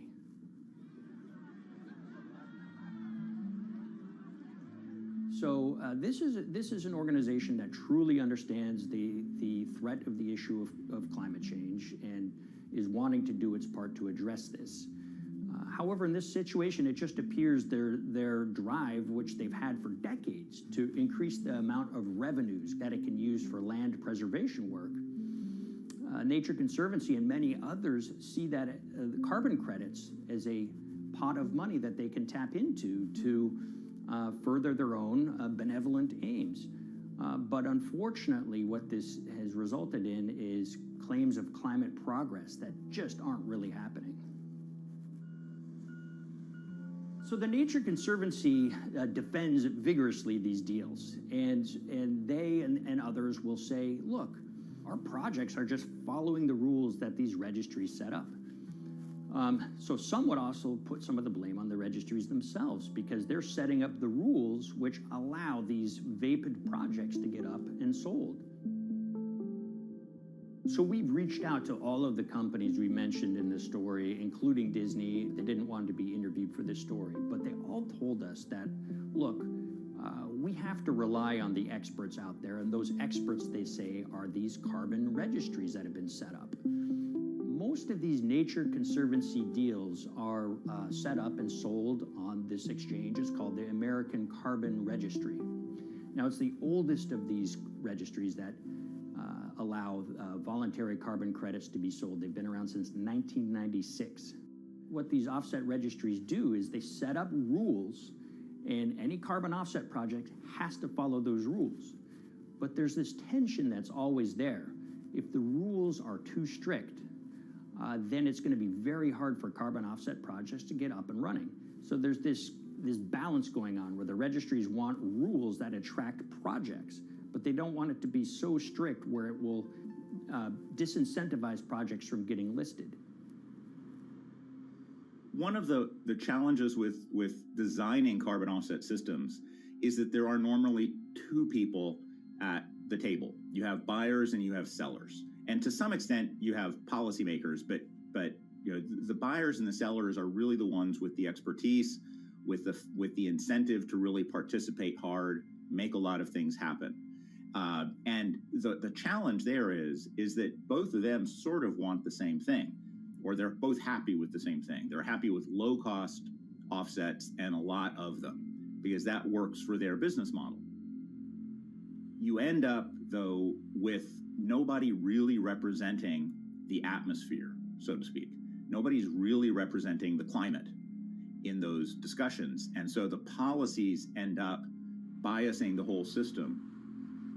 And you end up in sort of a race to the bottom. And that's what we've seen happen. You know, when it comes specifically to the topic of carbon offsets, you know, I am a fan of carbon offsets in the sense that they can help mitigate climate change. They absolutely can. But, you know, if we're not going to do it correctly in a way that actually does help mitigate climate change, then it's nothing but a distraction. And, you know, after 30 years, you have to start wondering, is it really just a distraction? And that's really unfortunate, but that's where we are. Ultimately, what needs to happen is systemic change. You know, we're sort of nibbling around the edges with some of these different things. We need to change how we produce energy. We need to change how we transport ourselves. We need to change what and how we eat. You know, we need systemic change associated with transitioning to a low carbon economy. A lot of what we're doing today is not promoting systemic change. It's sort of trying to stick your thumb in the dike to preserve the current system. And at the end of the day, that can't really work.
the Hyperloop. There's a good chance you've heard the name by now.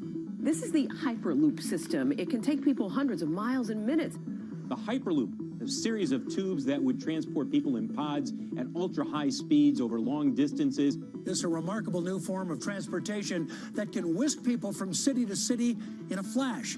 29 minutes from New York to D.C., 30 minutes from L.A. to San Francisco. For years, we've been seeing these futuristic, utopian renderings of some cross between a spaceship and a monorail. But lately, the Hyperloop is becoming much more real. Yes! It was surreal to be even sitting inside a Hyperloop, and just even more incredible to actually be like riding down a track in something that was nothing more than a crazy idea 6 years before. Companies all around the world have been developing and testing the technology needed to propel passengers at speeds of over 1,000 kilometers per hour. But for many, speed is only the first step to unlocking the full transformational effects of a new mode of transportation. Fast is what we just sort of take for granted in the Hyperloop world. It's the network effects that really deliver the benefit. And that opens up a completely different scale of economic opportunity.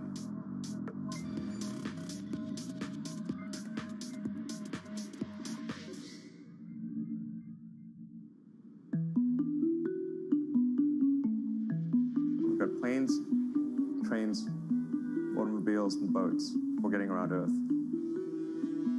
But what if there was a fifth mode? And I have a name for it, which is called the Hyperloop. The Hyperloop? Hyperloop, yeah.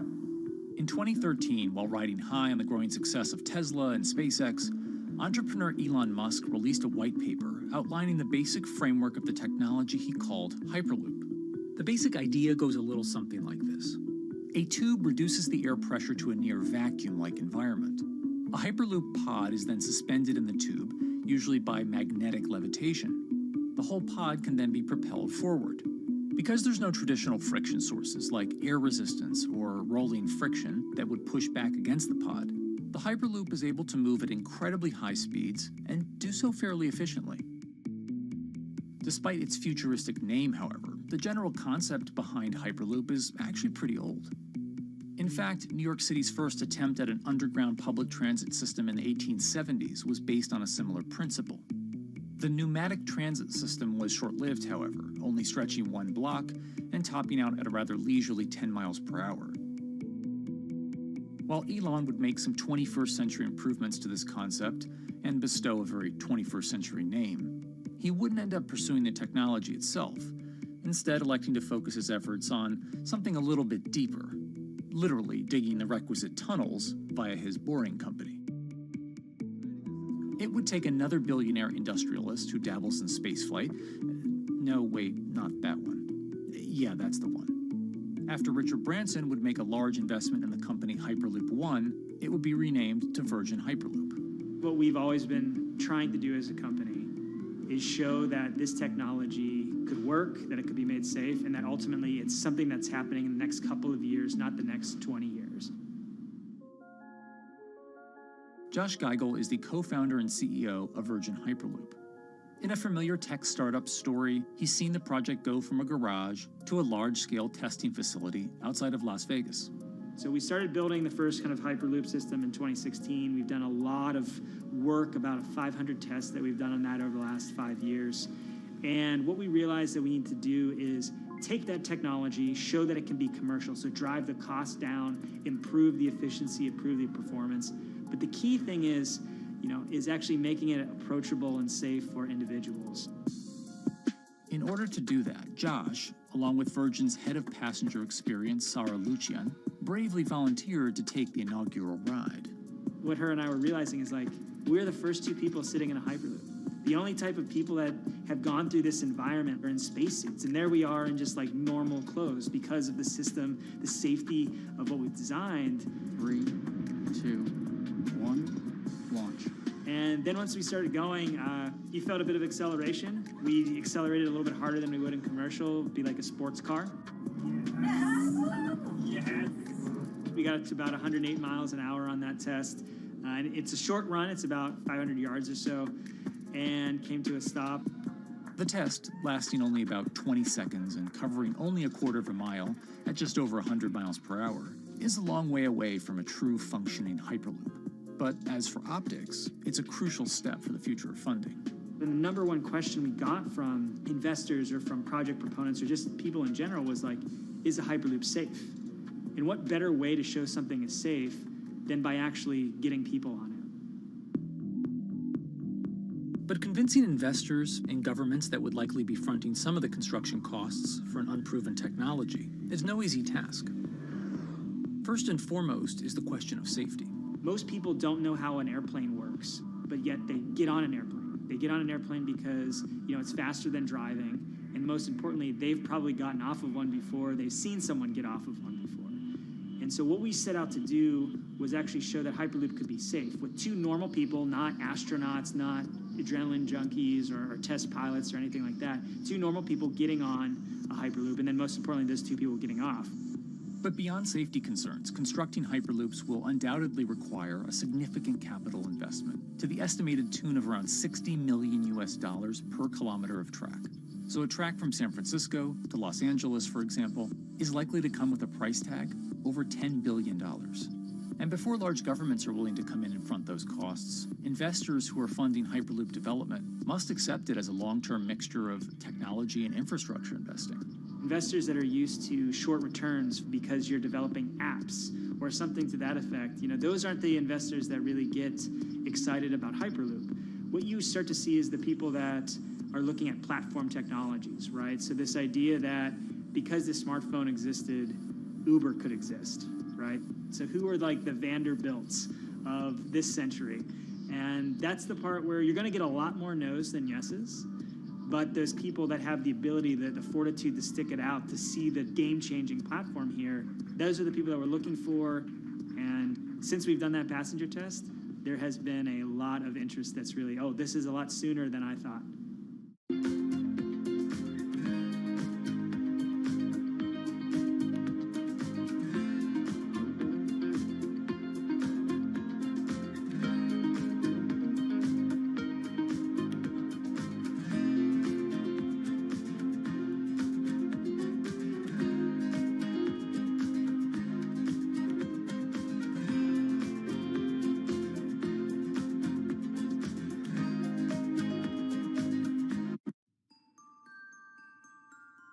Envisioning the ripple effects of what Hyperloop could achieve, though, is fairly challenging at this stage of development. It's fast, yes, but for point-to-point travel, traditional maglev trains can move pretty fast as well. And outside of China, South Korea, and Japan, even those haven't seen much adoption elsewhere due to the high costs and questionable profitability. The Shanghai line in China, for example, loses around $100 million every year. Hyperloop companies, however, believe they can offer something different than traditional railway lines.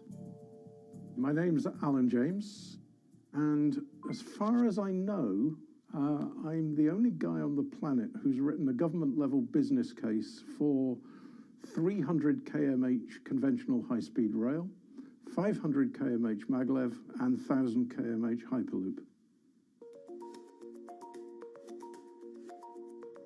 It's fundamentally about moving people from where they are to where they want to go, when they want to make those journeys, and doing it in much smaller numbers. So pod designs for Hyperloop range from 12 to 28 seats, typically. Why are they small? It's because small enables the network to operate flexibly.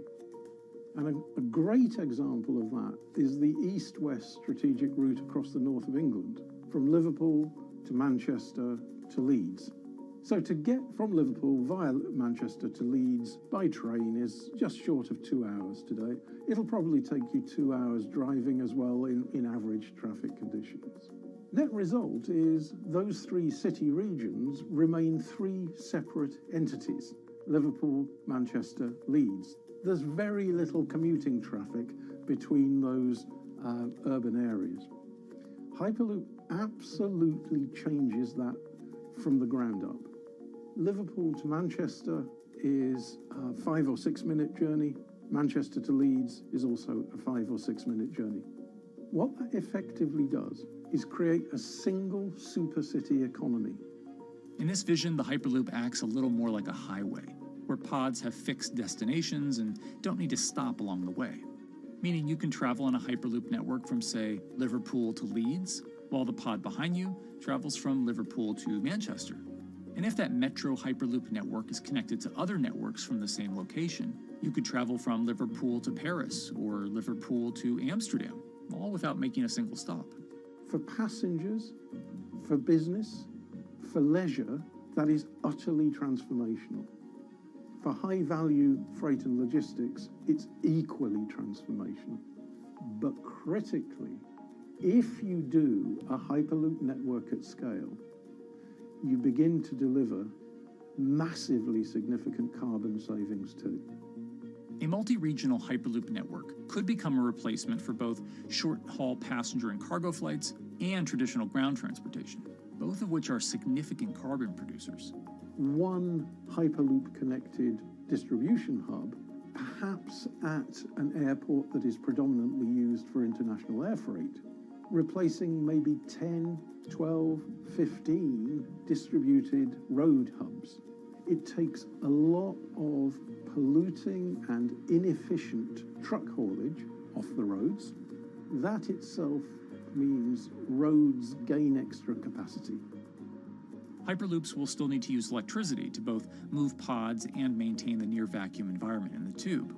Proponents of the technology believe that this can be done by using renewable sources, including a combination of solar panels and battery technology that could be used along the Hyperloop itself.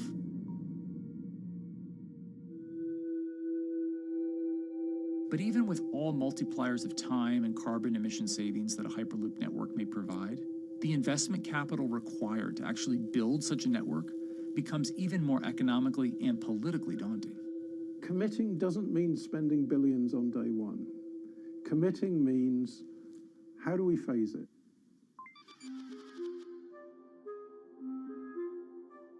One company in the Netherlands is working to develop that technology, and perhaps more importantly, the international coalition needed to make the Hyperloop network a reality. So we are here in Europe's first full-scale Hyperloop test facility, where we can already prove every conceptual technology of the Hyperloop. This is Tim Houter, a co-founder and CEO of Hart Hyperloop, headquartered in the city of Delft. And while this testing tube might not seem as large as others, inside is a key technology to create the on- and off-ramp type infrastructure of a Hyperloop network. That is, a lane switch. That's something we can already test here. You can actually see it here, that the track is diverging from one track into two. That makes it possible to eventually split up the Hyperloop track in two sections. And in that sense, you can create a complete Hyperloop network. That in the end will make it possible to travel, for example, over a whole continent. Take Europe, for example, with the same ease as you can now travel with a metro in a city. The nice thing about this magnetic levitation system that we've developed is that there's absolutely zero moving components in the track.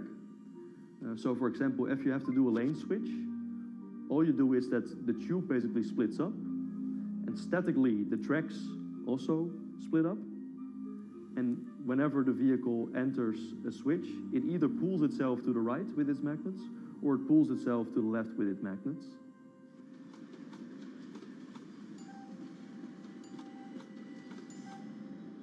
Lane switching on traditional rail requires the physical movement of the rail.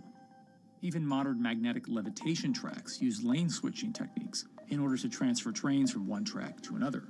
And this is a very crucial element, because this is the thing that limits the capacity and, in the end, the usefulness of the rail network.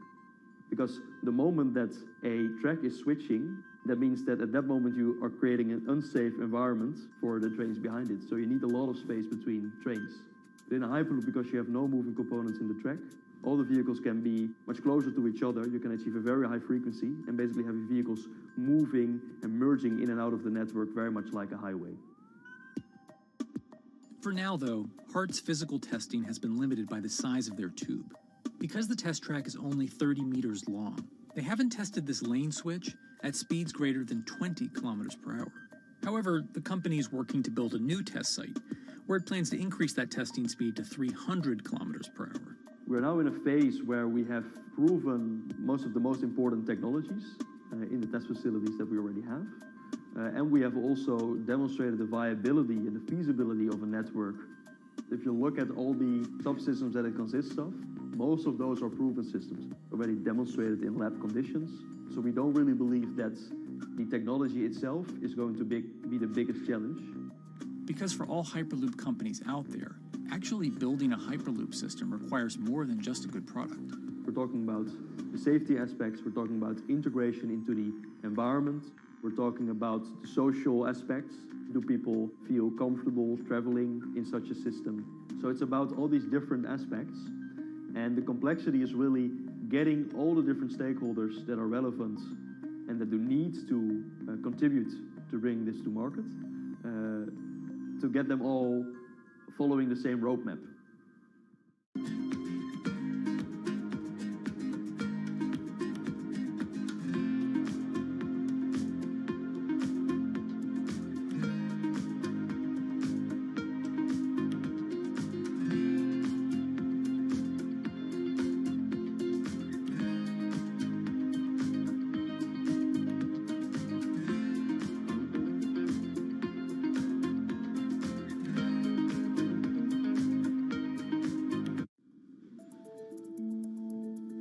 In order to help build this coalition of private and public interest in Hyperloop development, HART in 2018 partnered with other Hyperloop companies from Europe and Canada. The goal was to define, establish, and standardize the framework to regulate Hyperloop systems. Right now we are working with all the Hyperloop developers together in setting up the first, let's say, structure for starting the standards drafting. One of the most important goals for HART is interoperability, which is essentially making sure the different systems can communicate with each other. Interoperability is so important because what we want to achieve is actually have this seamless travel experience. So you don't want to end up, for example, going from Madrid to Paris and then switching because you need to use a different technology to get, for example, to Amsterdam. The idea being that as companies around Europe create the first commercial Hyperloop tracks between individual cities, one day those can all be connected to a larger network.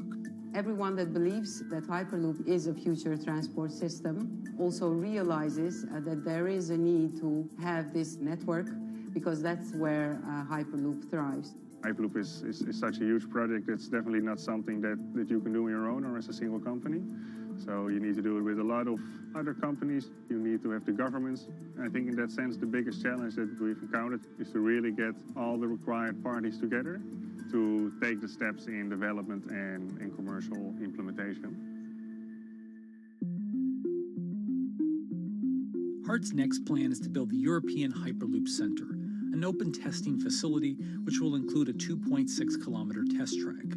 And the company hopes to test travel speeds there at up to 700 kilometers per hour.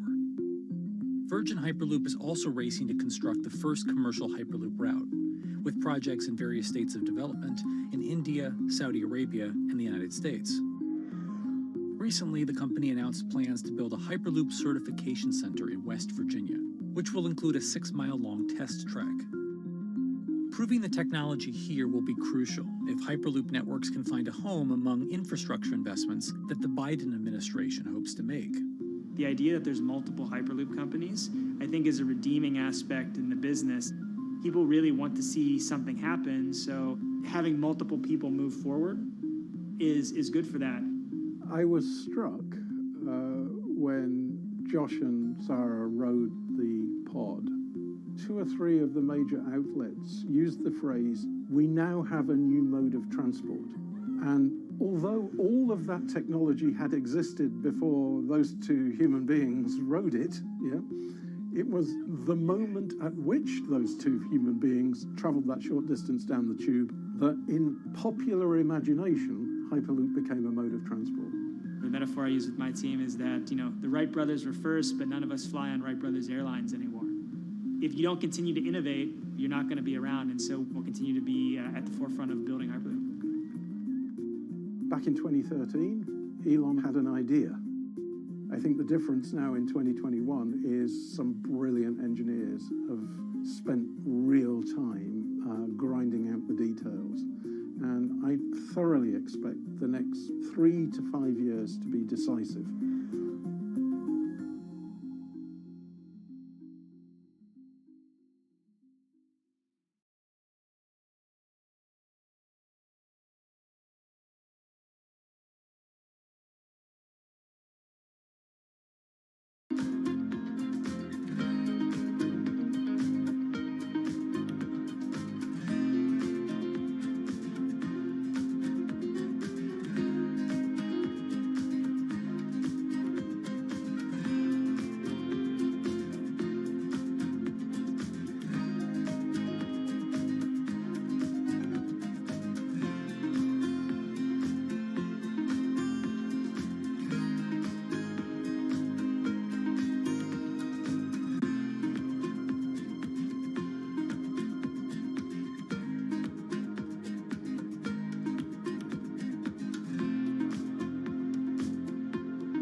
This week, how hydrogen can transform our energy usage. We'll look at why the universe's most abundant element could be a game changer in the climate revolution. Hydrogen technologies are not new. They are used in other sectors. We use them in space, on our rockets, and we don't need the laws of physics to change to be able to use hydrogen on our planes. From iron ore to green hydrogen, one of Australia's richest men tells us about his pivot to sustainable energy. Let's take action. It's practical, it's implementable. Let's do it now. Plus, the hydrogen revolution. We'll speak with the CEO of Italian utilities firm Snam about his new book and how green hydrogen could be competitive within 5 years. Costs are coming down and people are waking up to the fact that it's the only way to decarbonize certain sectors. From Bloomberg's global headquarters in New York, I'm Kaylee Lines, and this is Bloomberg Green.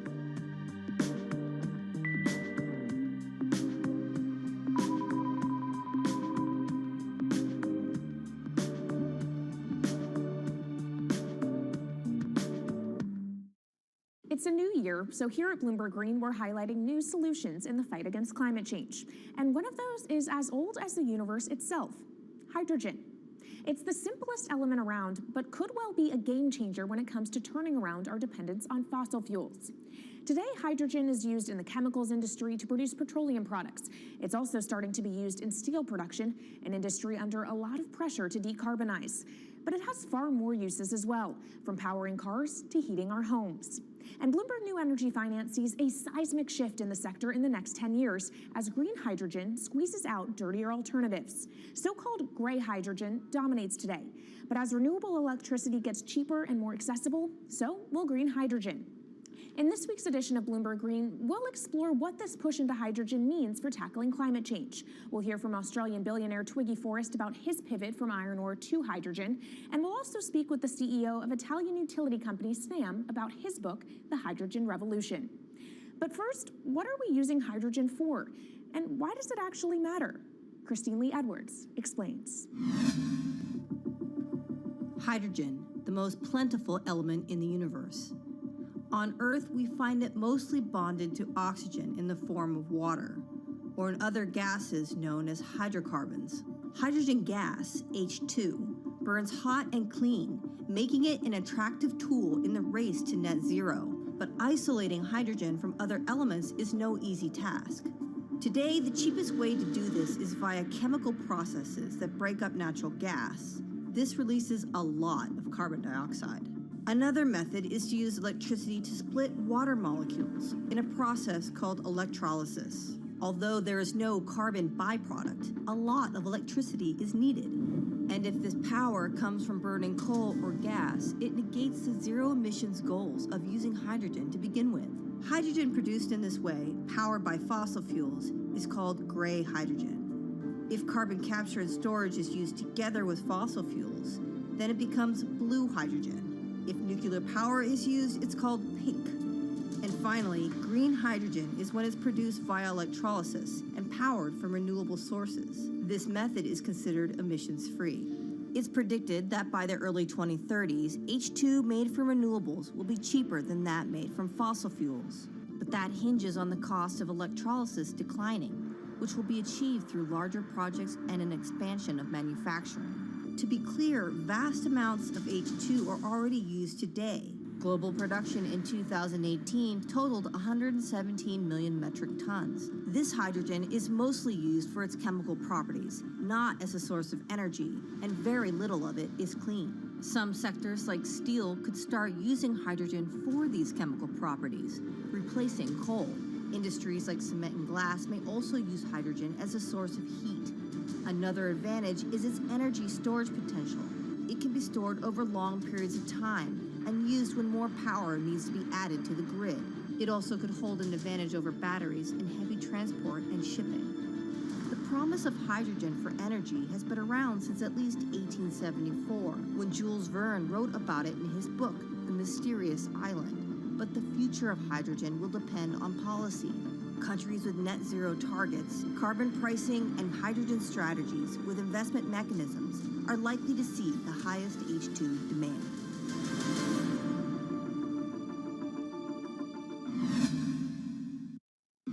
That was Bloomberg's Christine Lee Edwards explaining what hydrogen means for the energy transition.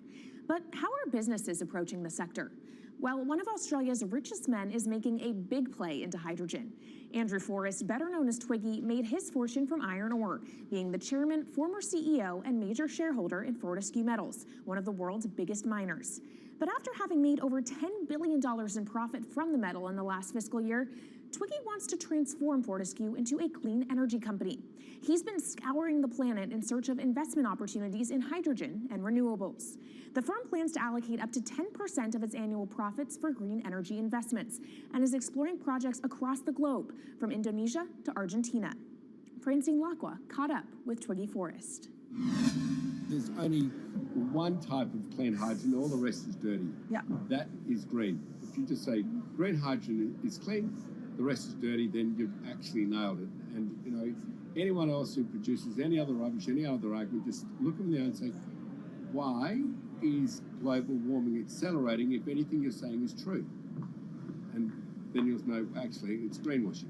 Yeah, but there's a lot of greenwashing because I keep on being told it's a transition. We can't just, make the transition at a click of a finger. So what are we doing wrong? What can we do better? I don't remember the personal computer having to transition the typewriter. I really don't remember that. I don't remember the smartphone having to transition the pocket calculator and the old landline. You know, its transition line is complete rubbish. The lie got put to it 2 days ago when JCB, a really loved British company, every right for the country to be part of JCB, and Fortescue, holding a bit of a similar reputation, fantastic track record, everyone's done super well from Fortescue, huge balance sheet, super strong. When those two companies got together and agreed a $7 to $9 billion US agreement per annum, right, then that's a real wake-up call to say, hang on, green hydrogen is obviously commercial now. You know, every other form of fossil fuel hydrogen, you know, it can compete with it on price, it can probably lose on price, but what we know, it is cooking the planet. And only green hydrogen zero methane, zero carbon in the supply chain. Don't worry about the molecules in the supply chain. But at the moment, we're not even phasing out coal, if you look at the G20 communique. So we have a long way to go to talk about only using green hydrogen.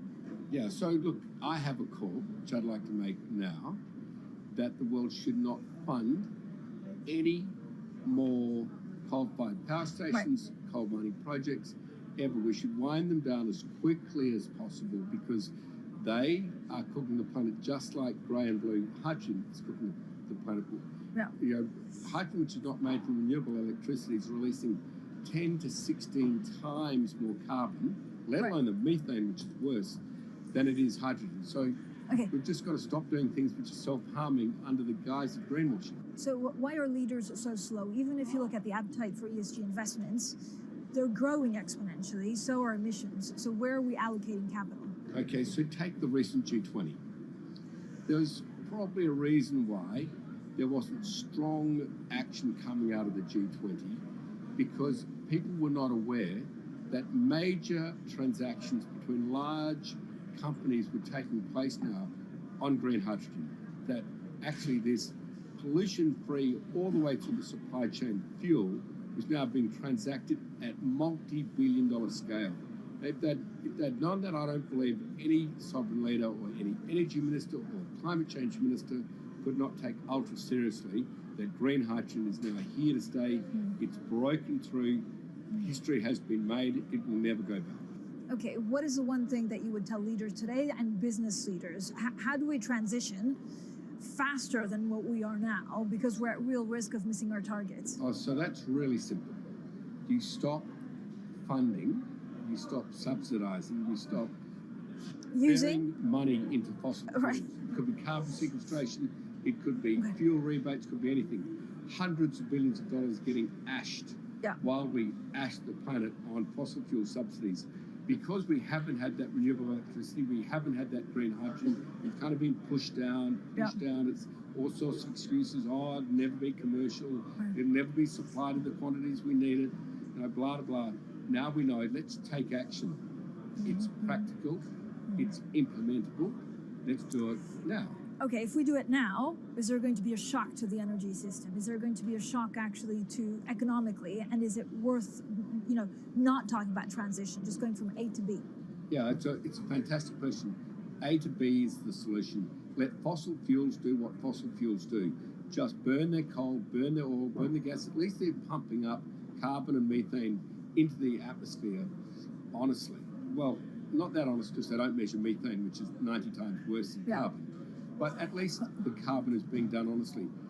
Encourage the green hydrogen sector to come in really fast. Okay, it's there. There's renewable power all over the world. We now know how to make electrolyzers much cheaper, like 25% of the original cost. We know how to do that now. We don't have an excuse to get into it. Does it need to be cheaper than oil and fossil fuel for it to be viable worldwide? Well, right now it is. Okay, so let's just swallow that bit of financial data. Right now it is cheaper, and it's getting more cheap. It's the only fuel you know Mr. Force, is declining in value. You don't have enough of it, right, to power the world. Yes, that's only because we haven't had policies to support it. If we had policies to support it 5-10 years ago, it would be everywhere. You'd see the global warming budget start to come down. Now, we've got 5 or 10 years to make a huge difference. I need policy leaders all over the world to appreciate now, okay, big business is transacting with green hydrogen in multi-billion-dollar agreements. We now know it's here and it's here to stay. Let's spread it everywhere. Coming up on the program, the hydrogen revolution. We'll speak with the CEO of Italian utility firm Snam about his new book and why he thinks green hydrogen will be competitive in just 5 years. Plus, how are airlines working to become more sustainable? We'll look at how Airbus plans to step up in the climate fight. This is Bloomberg Green.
from Bloomberg's world headquarters in New York, I'm Kaylee Lines, and this is Bloomberg Green.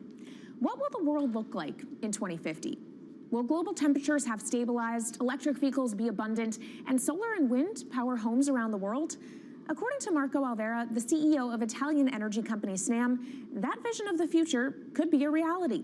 And he says that hydrogen will pave its way. As he tells it in his new book, The Hydrogen Revolution, Alvera's moment of reckoning came in November 2018 when he tasked the Snam Scenarios team with studying how Europe could reduce its CO2 emissions to zero by 2050. Looking through the results of the study, Alvera said he was struck by how much hydrogen was in Europe's energy mix by that year. Beyond the abundance of hydrogen, the Snam model also predicted that it would be the cheapest form of decarbonized energy for many sectors, and that it could be cheaper than today's prices for oil, coal, and nuclear power. Our Maria Tadeo spoke with Alvera at COP26. It's happening all very fast. We see the cost of hydrogen coming down a lot. Hydrogen will play a big role in the energy mix. I don't know if it's going to be 15 or 25% of a fully decarbonized energy system, but it's going to be big. Costs are coming down, and people are waking up to the fact that it's the only way to decarbonize certain sectors, the so-called hard-to-abate sectors. And you say it's the only way and the costs are coming down. Where do you see prices moving? Because a lot of the reticence at times has to do with the pricing, that some argue, well, it's still not the cheapest option on the market.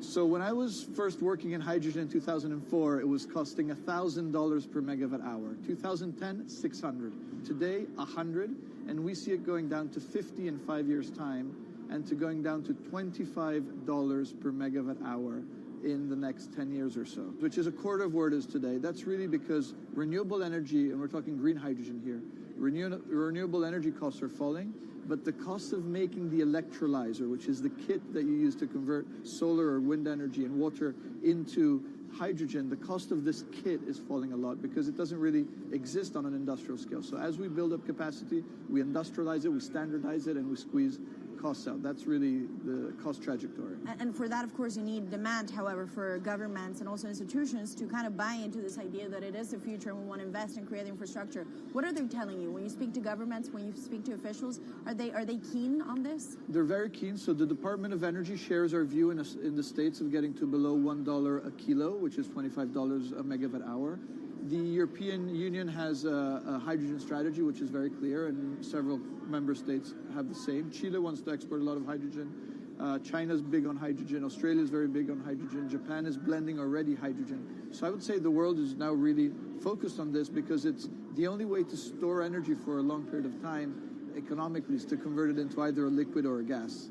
And of course, you talk about the price, but the other big component is the volume. You know, how big can you go? Where do you see that on a time scale? So wherever it's sunny or windy, you can produce very cheap hydrogen eventually. And so compared to oil and gas, which are concentrated in few parts of the world, it's going to be very democratic from that point of view. So every sunny place, every desert, every ocean wind can be turned into hydrogen that we can put on ships, in pipes, and really start trading it around the world. So it's going to happen a lot faster than a lot of people think. So, and when you say a lot faster, what is that in time? As I said, $50, which is essentially oil parity within 5 years. And then, depending on how quickly we ramp it up after that, we could get to $25, which is coal parity before the end of the decade. And in big scale. In big scale, because once you get to coal parity, that's the only way we're going to get China and India to stop burning new coal. We have businesses in China and in India, and I see a lot of hydrogen development, a lot of renewable development in both countries. The India announcement was incredibly strong on 2030. Some people were upset about the 2017 net zero deadline, but when it comes to 30, he announced a big, big commitment to get to 50% renewables. Were you surprised by it? I was surprised that they would make it so explicit, and even the net zero is a big thing for them. And so I think it will happen faster than 2070 because of the falling costs of renewable and hydrogen. India's burning 80 gigawatt of oil, of diesel, to keep the lights on. So there's an immediate opportunity there, and we're very interested in working in that country. And with regards to China, perhaps the fact that we haven't really seen them active, I guess the diplomats are working on this, but we haven't really seen the leadership. It's going to be technology, it's going to be industry. I think China has committed to a net zero, which is very important. At the G20, China was clearly behind the 1.5 degrees. So I think a lot has been achieved between the G20 and COP. And I think what's really important is to see in the coming years how quick it's in our hands to make part of this happen in 5 years, or it could otherwise happen in 15, 20 years. It's about building the project. The capital is there. We saw how many trillions of dollars are already committed. What's missing is really the projects, and that's where companies like us step in. Marco Alvera, CEO of SNAM there, speaking with our Maria Tadeo. Let's turn now to the aviation industry. It's a big contributor to global greenhouse gas emissions, and it's under pressure to change that.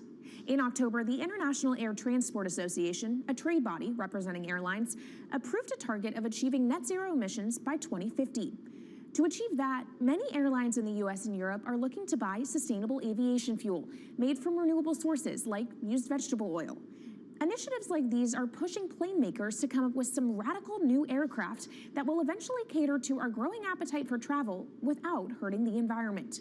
We took a look at how Airbus, the world's #2 aircraft manufacturer, is stepping up to the challenge. How long until we can fly emission-free? Airbus says it's more confident by the day it can be done by its 2035 target.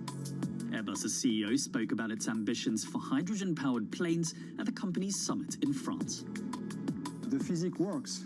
Hydrogen technologies are not new. They are used in other sectors. We use them in space on our rockets, and we don't need the laws of physics to change to be able to use hydrogen on our planes. So every day we become more confident, but we think we need to have a plane, we need to have the right fuels, the hydrogen available in the right quantity at the right place at the right time, and we need the regulations to be ready. So we really need the work and the collaboration of many people around the globe to make it happen on time. But it could be a long wait until green passenger jets go mainstream. Larger aircraft with more than 150 seats are not expected to feature globally until about 2050. That means manufacturers and airlines today are under growing pressure to ramp up short-term innovations to cut their carbon. In the long term, meeting the ambitious plans for so-called green hydrogen means building a giant industry almost from scratch. To make that happen, British airline EasyJet is among those saying governments need to get involved and fast. Aviation's emissions over the last 3 decades leading up to the pandemic grew by about 80% to over 1 gigaton, and that's projected to double by 2050. According to Bloomberg NEF, about half of the airlines with the largest global market share have set net zero targets by that same date, nearly 3 decades away. Coming up, from blue sky projects to the bottom line. We'll speak with our Bloomberg NEF expert Meredith Annex and dig into their models about how hydrogen fits into the future energy mix. This is Bloomberg Green.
From Bloomberg's World Headquarters in New York, I'm Kaylee Lyons, and this is Bloomberg Green.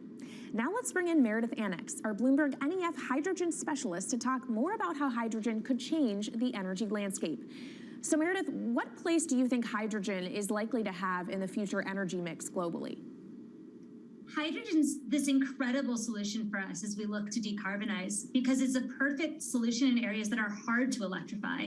So where we like to think about hydrogen playing a role, it's in things like heavy industry, especially where you need a feedstock as well as energy source, and in things like dispatchable power, long-haul transport, maybe even shipping and aviation. That sounds great that it can be used for such diverse industries. At the end of the day, though, how much is this going to cost? Well, that's the amazing thing about hydrogen, because depending on how you make it, it can actually see significant cost declines in the future. So when we're talking about clean hydrogen, we usually mean green hydrogen produced from renewable electricity. And in that case, your hydrogen is almost as cheap as the renewables that are used to make it. So if you're in a place with really good renewable resources, you'll be able to have cheaper hydrogen. But even in places with less good resources, we think that hydrogen can be cheaper than $1 per kilogram, which is the price of unabated hydrogen today, and around $8 per million BTUs for those who prefer to think in energy units. And that can be achieved anywhere in the world by 2050, we believe. All right, so let's talk about kind of the pros and cons list. I don't know where cost fits into that, but what are the advantages to hydrogen over other renewables, and then what are the drawbacks? Yeah, main advantage is the fact that hydrogen can serve roles that electrons struggle with. And that's things like seasonal storage, for instance, or just anything where you need storability, where electrons are harder to store, hydrogen is going to be easier. That also leads to a downside, though, because hydrogen is less energy dense than the usual things that we use for storable energy today, like coal or oil or natural gas.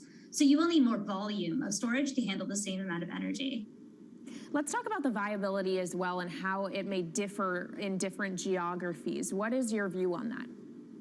Yeah, so for green hydrogen, again, from renewable electricity, really places with the best renewable resources, things like Latin America or the Middle East, even Southern Europe, have really, really good potential for producing hydrogen. And then when you're looking at blue hydrogen, which is produced from natural gas or coal with carbon capture and storage, we do see that becoming more expensive than green hydrogen in the future, especially as renewable electricity costs come down. But that can be a viable option in places like the US Gulf Coast or Russia, where you've got good geological storage for the carbon, as well as ample natural gas that's quite cheap.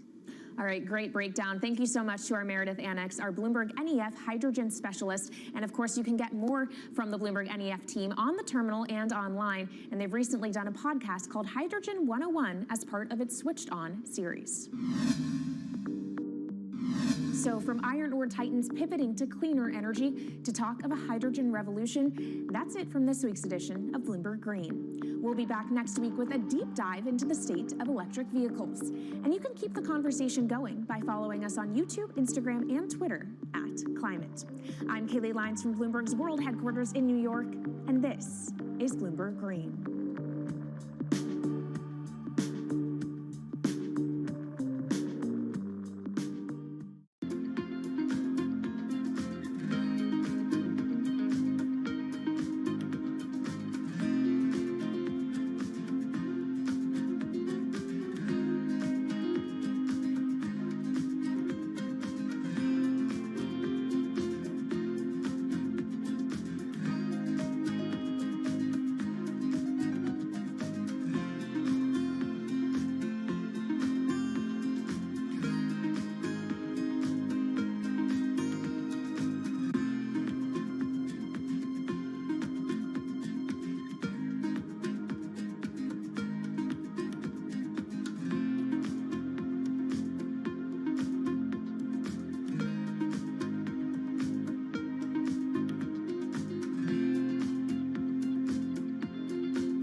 is Bloomberg Business Week.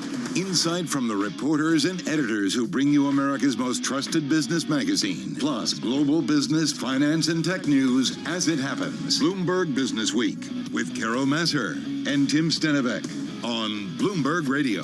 And a very good afternoon, everybody. Happy Friday. It is Friday, February 10th. Carol Masser, along with, Tim is with his new baby girl, and in the house is Katie Greifeld. Of course, she's Bloomberg News senior markets reporter. You probably just caught her on Bloomberg TV right now talking about the real yield and all that good stuff.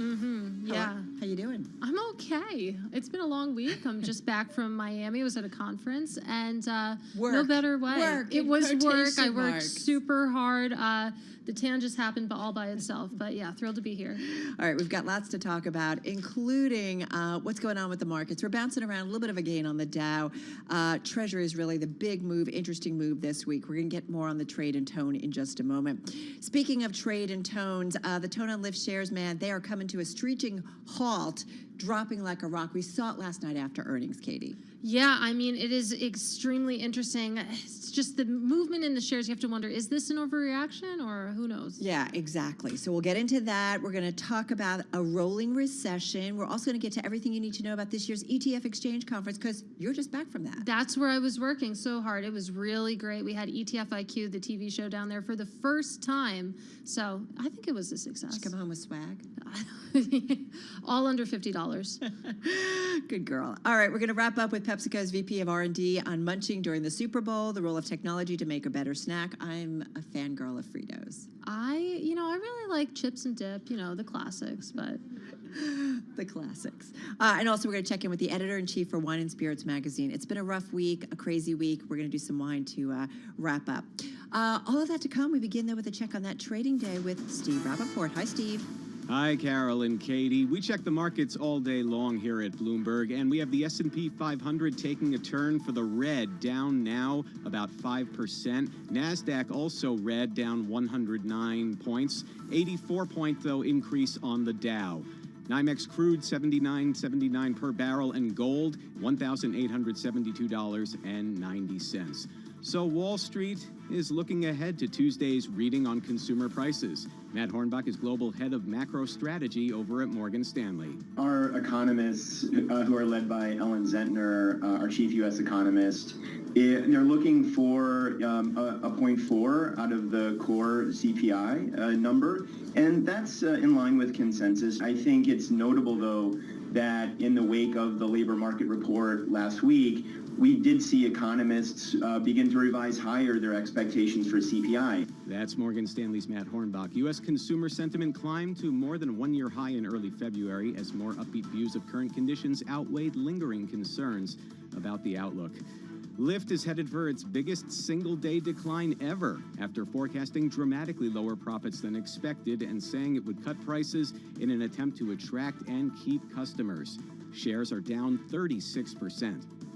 A vocal Tesla Inc. shareholder says he will pursue a board seat on the electric vehicles maker's board. Ross Gerber confirmed his intentions during a Twitter Spaces audio conference hosted by Bloomberg today. Gerber is the chief executive officer of investment firm Gerber Kawasaki. He said he plans to be an activist board member with a goal of reining in CEO Elon Musk. Fox Corp is firmly holding on to Tubi. Bloomberg reports the company turned down unsolicited offers of more than $2 billion for the streaming service. Fox acquired Tubi in 2020 for less than $500 million. Lenders to luxury fitness chain Equinox Holdings recently agreed to extend the repayment deadline on its revolving credit line from March to November of this year, according to a company spokesperson. Company's paying down $5 million of the revolver as part of the deal, bringing the balance to $71 million, according to a spokesman. Shares of Equinox down less than 1%. And that's a Bloomberg Business Flash. I'm Steve Rappaport here at Bloomberg. All right, Steve, thank you so much. You're listening and watching Bloomberg Business Week, brought to you by Innovation Refunds. This is your daily reminder from Innovation Refunds. The sacrifices you made keeping your employees on payroll during the pandemic are not forgotten. Check the potential refund your small to medium-sized business may be eligible to receive through the Employee Retention Credit with no upfront costs. Learn more at getrefunds.com. All right, let's get to it, and let's get to the Market Drivers Report. Let's set your Business Week agenda on this TGIF Friday. In the house, Kriti Gupta, anchor and markets correspondent at Bloomberg in our Interactive Brokers studio, and our Vince Signorella, global macro strategist at Bloomberg News. Check him out on the Macro Squawk Desk. You can get it by going SQUA Go on your Launchpad. Kriti, let's kick it off with you here. This just feels like kind of a wait-and-see mode a little bit, I feel like, today. Yeah, it kind of is. And the fact that I think the S&P 500 for all of the last 30 minutes was really just unchanged speaks volume. Now it's only down by about 0.1%. I think the bigger story is in the NASDAQ, where you're really seeing some tech pain. I mean, look at some of the tech movers there. Expedia, for example, coming out, Lyft, a lot of pain there. These are earnings related. These are earnings related. And I think that's an important point to make, that this is not the macro story. Because I think on first glance, when you look at the NASDAQ and yields, you'll say, oh, well, yields are higher by 7 basis points. Naturally, the NASDAQ is going to take a hit. But it's actually a sum of all parts story. It's the earnings story, to your point. That's really weighing on the NASDAQ. And that's an important distinction to make because, I mean, that tech bond relationship that we're so used to isn't necessarily a factor in the stock market anymore. And to me, I would say that's the takeaway from today's trade. Well, that definitely makes sense today. I mean, you see, 10-year Treasury yields up 7 basis points or so. They're up 20 basis points for the week, Vince. That is the biggest sell-off that we've seen all year. But then you look at stocks, you look at the credit market, you're not seeing that volatility spill over. Do you expect that dynamic to hold, or would you expect that rate volatility to sort of bleed into the other asset classes? Volatility is going to pick up considerably. It's still a little early. We've got CPI, as we mentioned earlier, on Tuesday. We're still getting that really hawkish Fed tone. It keeps coming. It pushes the market back. We saw that this week. But what we've seen in a pattern coming from somewhere in the middle of October is we get this hawkish Fed speak. It leans on markets for 3, 4, maybe a week. And then the following 2 weeks or so, the market rallies until we get that another bout of Fed hawkishness. So it seems to be one step backward, 2 steps forward. So it's working so far. What does trouble me, though, to be honest, is the yield curve in the belly. We're starting to see the 5-year catch up to the 2-year. I'm not that comfortable with that. I mean, for me, when I've looked at yields and looked at the inversion, it's always been, to me, it's not a recession. It's traders basically saying the Fed isn't going to stay as high as long as they think. If we start to see the belly of the curve come up to match the 2-year, I think we've got that problem where traders are starting to reprice and potentially price in a recession. That's where the higher for longer part of the statement, Yep. Vince, comes into effect as we try to kind of figure that out. Having said that, I don't know if you guys saw B of A coming out and talking about global equity funds having outflows of $7.4 billion in the week through February 8th. This is EPFR global data. Cash funds also saw redemptions at $10 billion, while $7.4 billion entered bonds. When you guys think about flows, I love watching money flows in so many different metrics.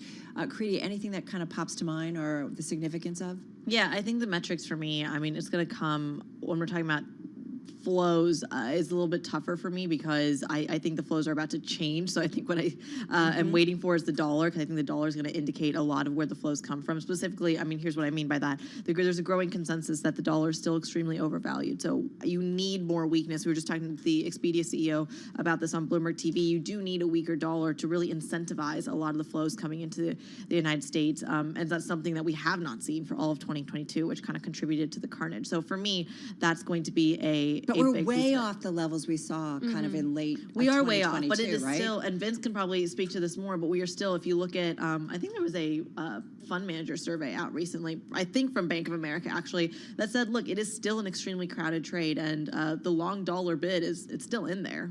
Well, Vince, weigh in on that. Obviously, the direction of the dollar matters a lot for global investors. But when you think about U.S.-based investors, think about where to put their money. It seems like some of the recession calls have lost some of their heat. Maybe things are getting a little bit better. Obviously, Tuesday's CPI print will be a clue there. But does the direction of the dollar, the absolute level both, and the changes in it, does that matter for U.S. investors? Yeah, I think it does, very much so, because we've seen since it started in March of last year, broke down a little bit, picked up again in August, where we've seen a really, really tight inverse correlation between the S&P 500 and the broad dollar indexes. So we see the dollar under pressure, and I think it will continue. It'll start to accelerate, in my opinion, after the first quarter, when we start to see a little bit more modest recovery, earnings stabilize. Perhaps we just downgrade earnings so far that they can't help but beat. and we start to see pressure on the dollar, I think as we see yields come down, because I just don't see the Fed staying as hard or as hawkish for as long as they think they are. It just doesn't jibe with the data that we're getting. I mean, they're fighting a credibility battle. They're not fighting a data battle, and eventually they're just going to have to give up on it. All right, this is really all important, but what really matters is Eagles or Chiefs, Vince. Well, I'll tell you what, my picks for the Super Bowl are notoriously horrible, so too bad for the Chiefs because I picked the Chiefs. You might all want to go the other way. Our contrarian indicator. All right, what about you, Creedy?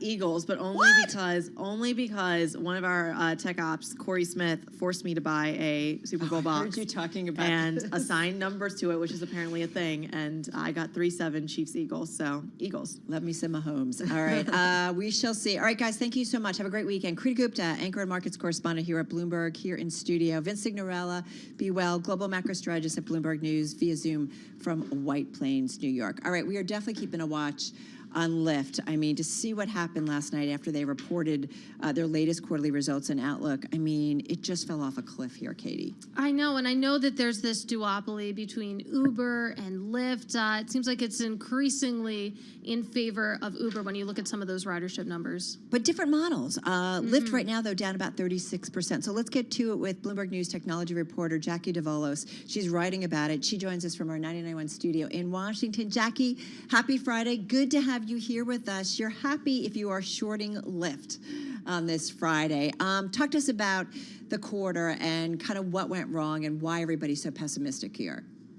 It was a rough day yesterday, but to be honest, I think Wall Street was somewhat expecting a version of a slowdown, but that profit outlook completely missed estimates.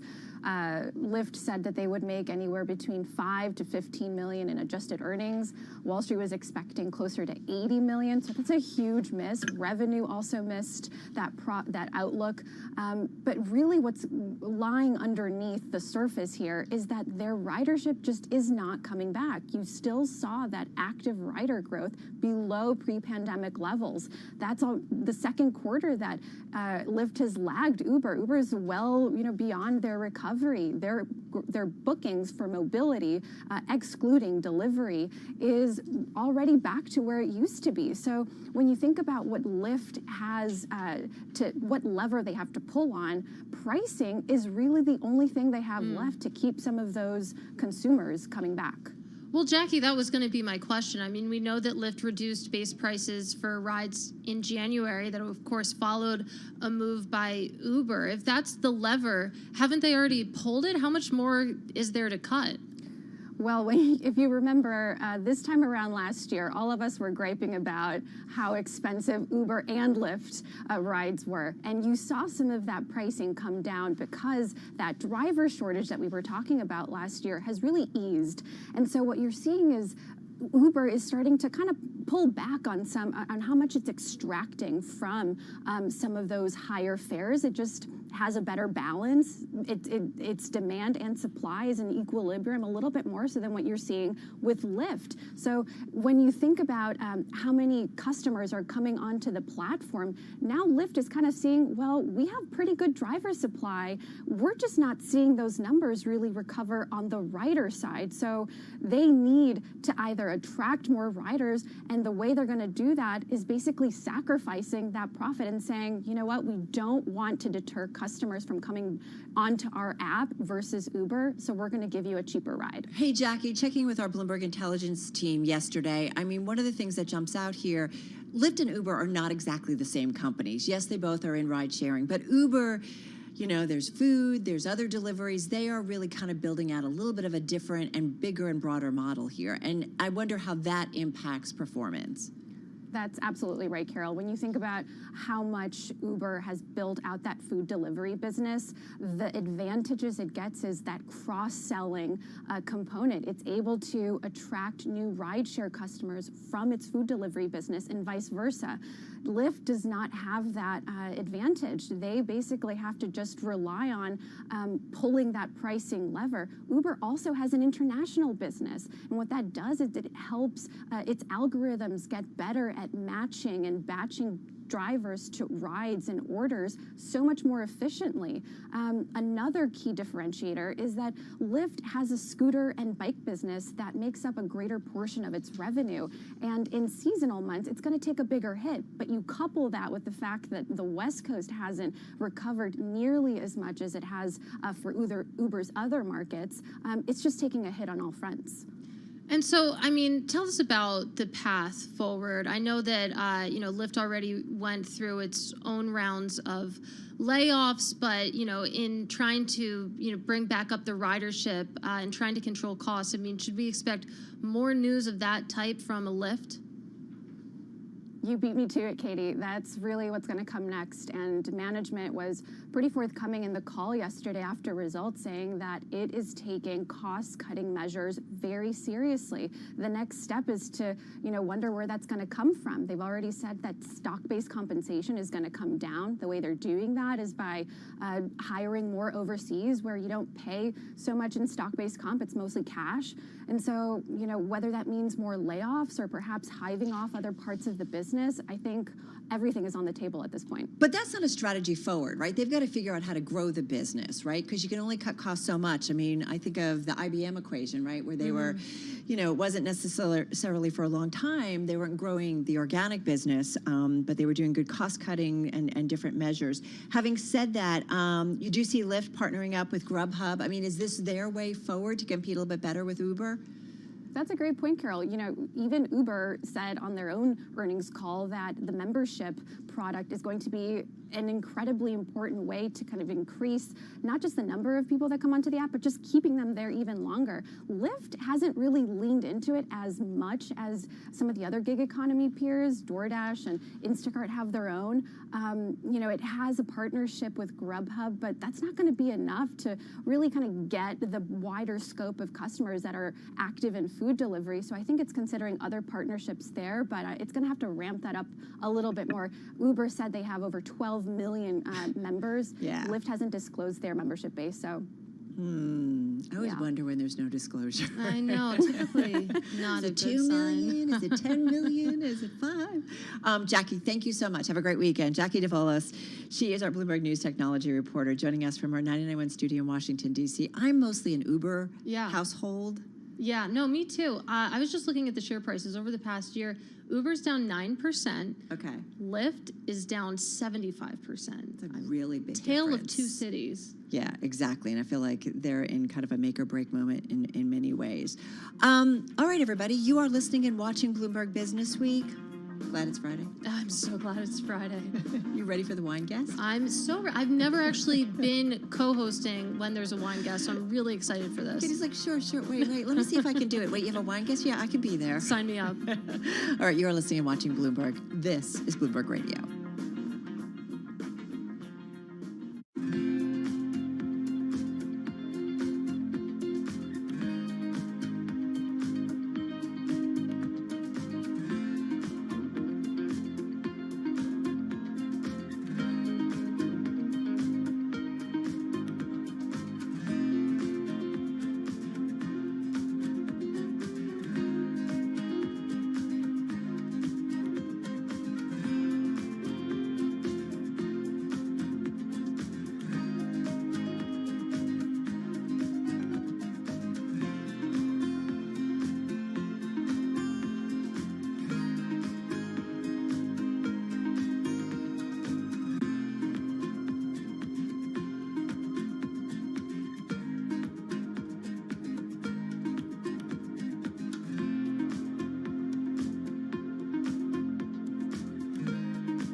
news, headlines, and breaking news 24 hours a day at Bloomberg.com, on Bloomberg Television, and the Bloomberg Business app. This is a Bloomberg Business Flash.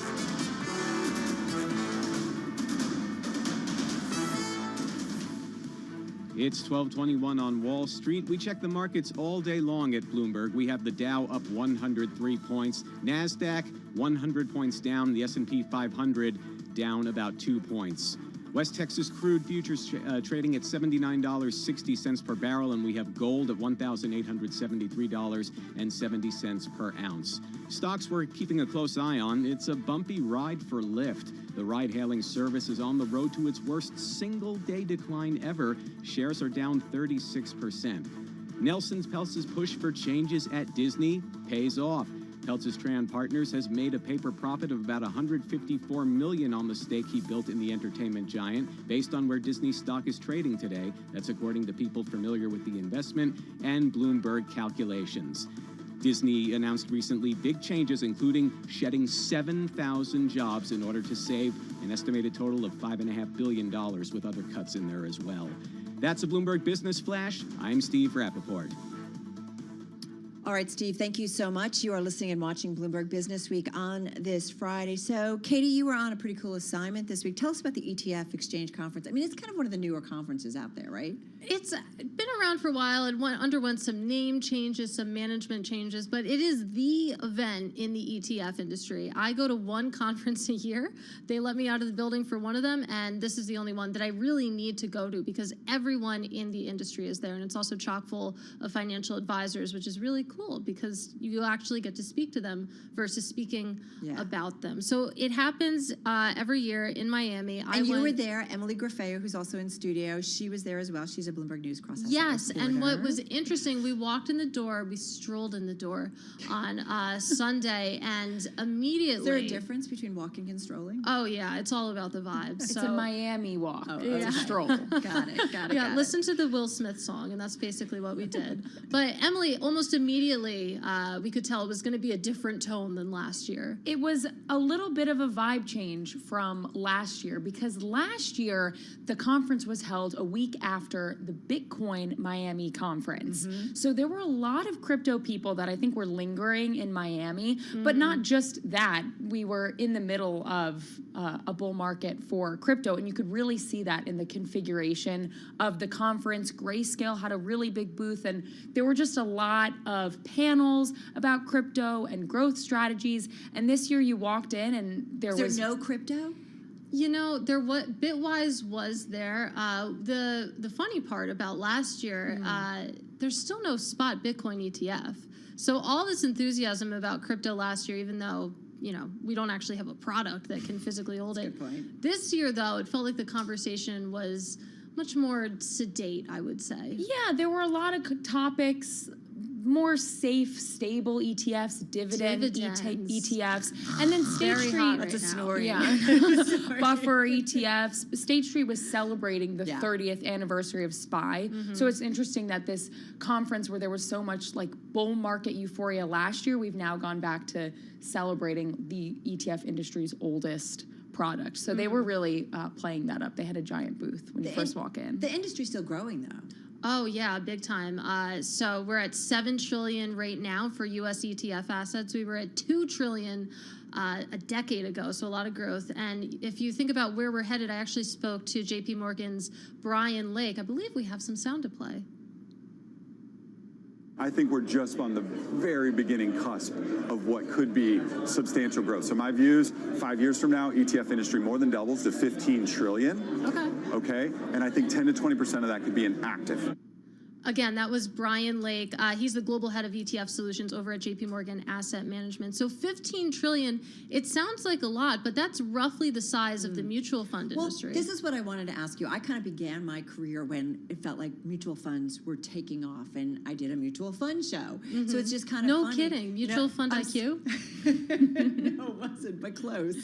The Mutual Advantage. Oh, fun. But what was really funny is that, like, it's not been that long, and then I feel like ETFs are completely replacing mutual funds. Is that a safe assumption? Is that kind of where things go? I mean, to that point, it's really interesting. It was like very slowly and then all at once, because SPY, we were just talking about, it launched 30 years ago, but then you think about 2013, ETF assets only at $2 trillion. Now we're talking about 15 trillion by the end of the decade.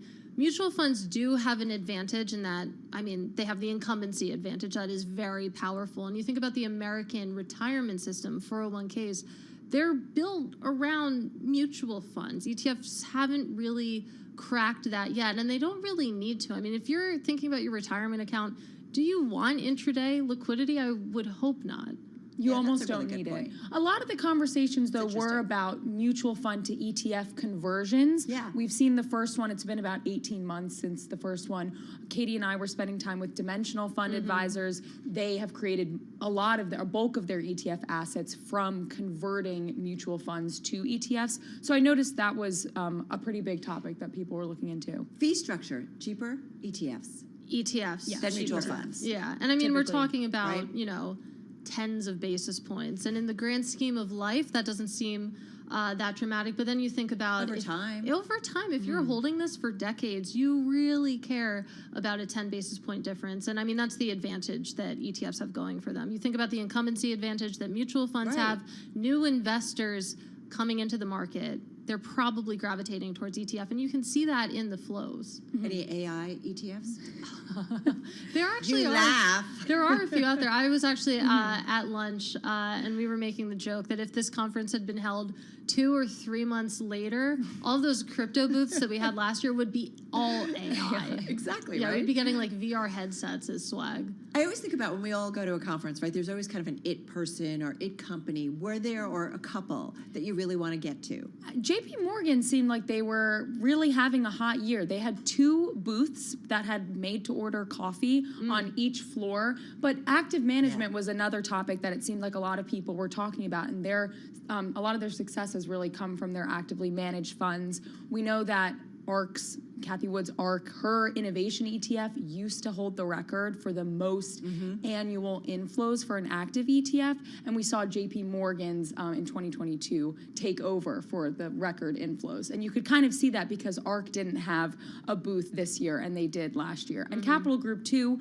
last year's conference, they had just launched ETFs, and now they're up to $7 billion in ETF assets. I got a skinny latte at the JP Morgan coffee stand. It was nice. I They had didn't like a order living anything. room set up in the middle of the hall. No judgment, but anytime there's a booth and they put like a cappuccino machine, like we're all over there. Yeah, of course. I'm just going to say. I will take anything free as long as it's under $50 that you will give me. I did ask you about the swag. Yeah. Kathy wasn't there though. Was she a topic of discussion? Not in any of the discussions that I heard of, besides people saying she had a big presence last year, she's not here this year. But she wasn't on any panels last year. She did 2, I believe. And again, they had a big booth. I mean, there's various reasons why an issuer would choose to come or not come to a conference, but it was hard to deny that the market seemed to have an effect on who was making a big presence. She's almost like the benchmark, it feels like, when you're having discussions about with an ETF issuer about where are you going to go? Where is the white space? You know, are you going to launch an S&P 500 tracking fund for 3 basis points, or are you going to go on the other end and launch something ARC-like? So in that way, she's almost become a benchmark. So she's in conversations, but she wasn't actually there. So, yeah. No, that's an interesting way to kind of think about that, because I do think that there's been some copycat, like innovation disruptive funds that have certainly come out afterward. Right? Didn't they file for something similar? Maybe, and Alliance Bernstein, too. Oh, yeah, maybe that's which is where she used to work. Which is where she used to work. And she had the idea, and they didn't take it when she was there. Yeah. Michael Saylor, you caught up with him? I did. So this was a little bit random because, again, there's no spot Bitcoin ETF, but Michael Saylor, he's based in Miami, so of course had to catch up with him.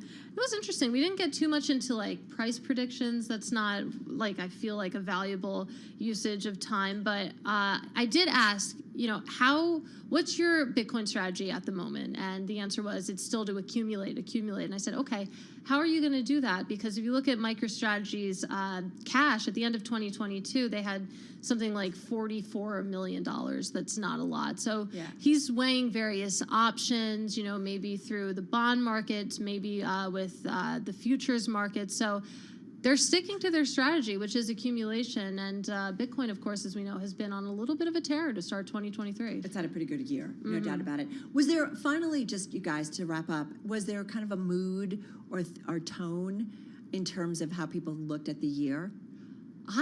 I mean, Emily, maybe you had a different experience. It definitely was not doom and gloom. It was not as bearish as you would think. Right. Yeah. I mean, again, we were talking about dividends, making fun of them, but issuers get really excited about that because when there's a lot of demand for a product, that's something to get excited about. You know, it's not the same as ARC rallying 150% in 1 year, but dividend income, like that's a green light. I think issuers were excited to show off their products that maybe weren't as attractive in years past that are designed to perform well during Look at my short duration muni fund. You probably care more than you did 2 years ago. Yeah. Oh, sorry. I know munis are great. They're a massive market. No. I'm just kidding. I actually have a rule, which is I won't talk about munis. Emily saw me. You will or will not? I will not. I do not want to talk about munis. Oh, I'll do this shoot, but I won't talk munis? Yeah, pretty much. Yeah. Good stuff. And I know there's stories on the Bloomberg and interviews that everybody can check out by heading to Bloomberg.com. Emily, thank you so much. This was fun. Emily Griffeo, cross-asset reporter at Bloomberg News, here in our interactive broker studio. Really? You won't talk about munis? No, I'm done. I lived that life. I'm over it. I've moved on. All right. And, of course, here with Katie Greifeld. Right now, let's get a check on world and national news. Off to D.C. in our 99.1 newsroom, and Nancy Lyons. Hey, Nance. Thanks, Carol. We do have some breaking news here. The Pentagon today says it downed an unidentified object over Alaska earlier in the day at the order of President Biden. This is according to John Kirby, the Pentagon spokesman. We'll be getting further information. They're currently holding a news conference. President Biden will be making a trip to Poland later this month ahead of the year anniversary of the start of Russia's invasion of Ukraine. The White House says he'll meet with the Polish president to discuss their collective efforts to support Kyiv. The trip will run from February 20th to the 22nd, and the year anniversary is February 24th. Top Republicans and Democrats at the White House today for a meeting with the president. The bipartisan group of governors from across the country are in D.C. this week for their annual winter meetings, including with President Biden and Vice President Kamala Harris. The success for all of us, Democrats and Republicans, is in part going to be measured by not what else we get done or pass, but whether we're able to implement what we've already done. President Biden continuing his theme from the State of the Union address earlier this week. The FBI has reportedly been to former Vice President Mike Pence's home in Indiana, searching for more classified documents. Pence had already turned in a small number of documents previously, to which he claimed were inadvertently boxed and transported. The governor of Pennsylvania says he is ready for his home state team, the Eagles, to win another Super Bowl. Governor Josh Shapiro tweeted out a video ahead of the big game this Sunday where he held up an Eagles jersey. I couldn't be more excited to be able to wear one of these in February. Fly, Eagles, fly. The governor showing team spirit ahead of the game in Arizona, where the Eagles look for yet another title. They'll be playing the Kansas City Chiefs. Global news 24 hours a day, powered by more than 2,700 journalists and analysts in over 120 countries. I'm Nancy Lyons. This is Bloomberg.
updates, headlines, and breaking news 24 hours a day at Bloomberg.com, on Bloomberg Television, and the Bloomberg Business app. This is a Bloomberg Business Flash.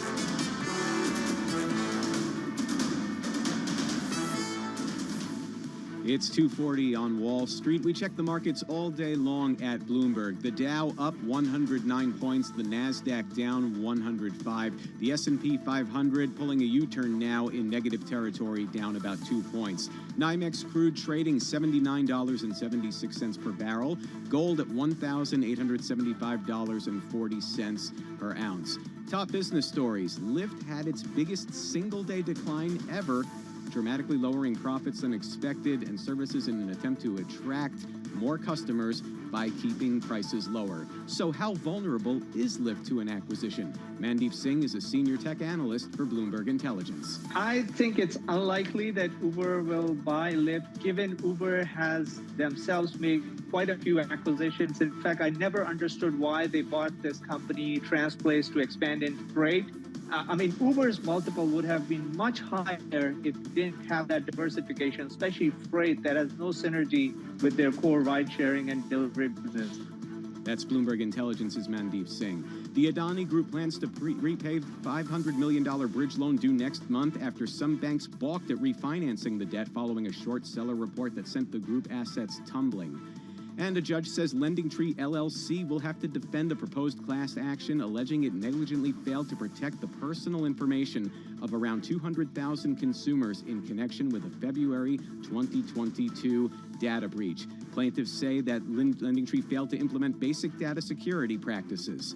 And that's a Bloomberg Business Flash. I'm Steve Rappaport. Carol and Katie, back to you. All right, Steve, thank you so much. Well, we mentioned this story in our TV simulcast earlier in the week. It's actually the international cover of the new issue of Bloomberg Business Week, now out on newsstands, online at Bloomberg.com/businessweek, also on the Bloomberg terminal. It's written by Bloomberg News economics reporter Rich Miller, who notes, forget about the hard or soft economic landing and meet the rolling recession. Rich is with us via Zoom in our Washington, D.C. bureau, along with the editor of Bloomberg Business Week, Joel Weber. He's here in our Bloomberg Interactive Brokers studio. I feel like we keep trying to figure out, how do we describe where we are, Joel? That'd be great if you could answer that, and that's why I turned to my colleagues, not unlike Rich Miller, to help answer these. And the thing that obviously everybody was keyed on was the Powell and the rate decision. The Fed's rate decision, and then all of a sudden those job numbers happened, and we tacked a little bit, and that led to Rich coming back with talking about the rolling recession. So what is a rolling recession, and what does it potentially look like for the economy, Rich?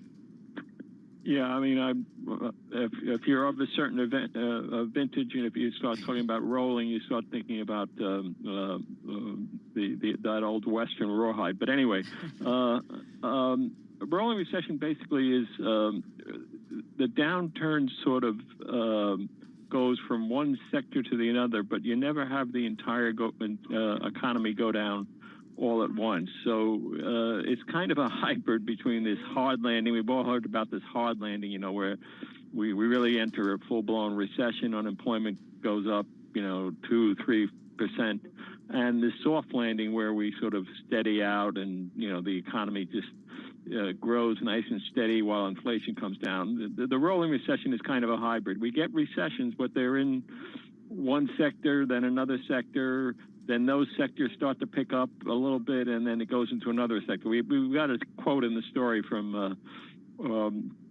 Sung-Won Son, who's a economics professor out on the West Coast. He said, industries and sectors take turns going down, but as opposed to everybody going down all at once. And that's what we're talking about. And I think that's probably the best we can hope for at the moment. Do we have a blueprint for the rolling recession? Have we seen this happen before? And if so, what does that tell us about what we could be heading into? Yeah, it has happened a couple of times before.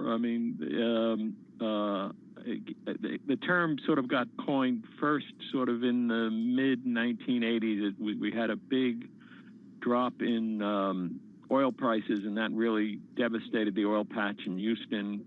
And we also had sort of a change in tax law that really hurt the commercial real estate, and everybody thought, oh, here we go, we're heading into a recession.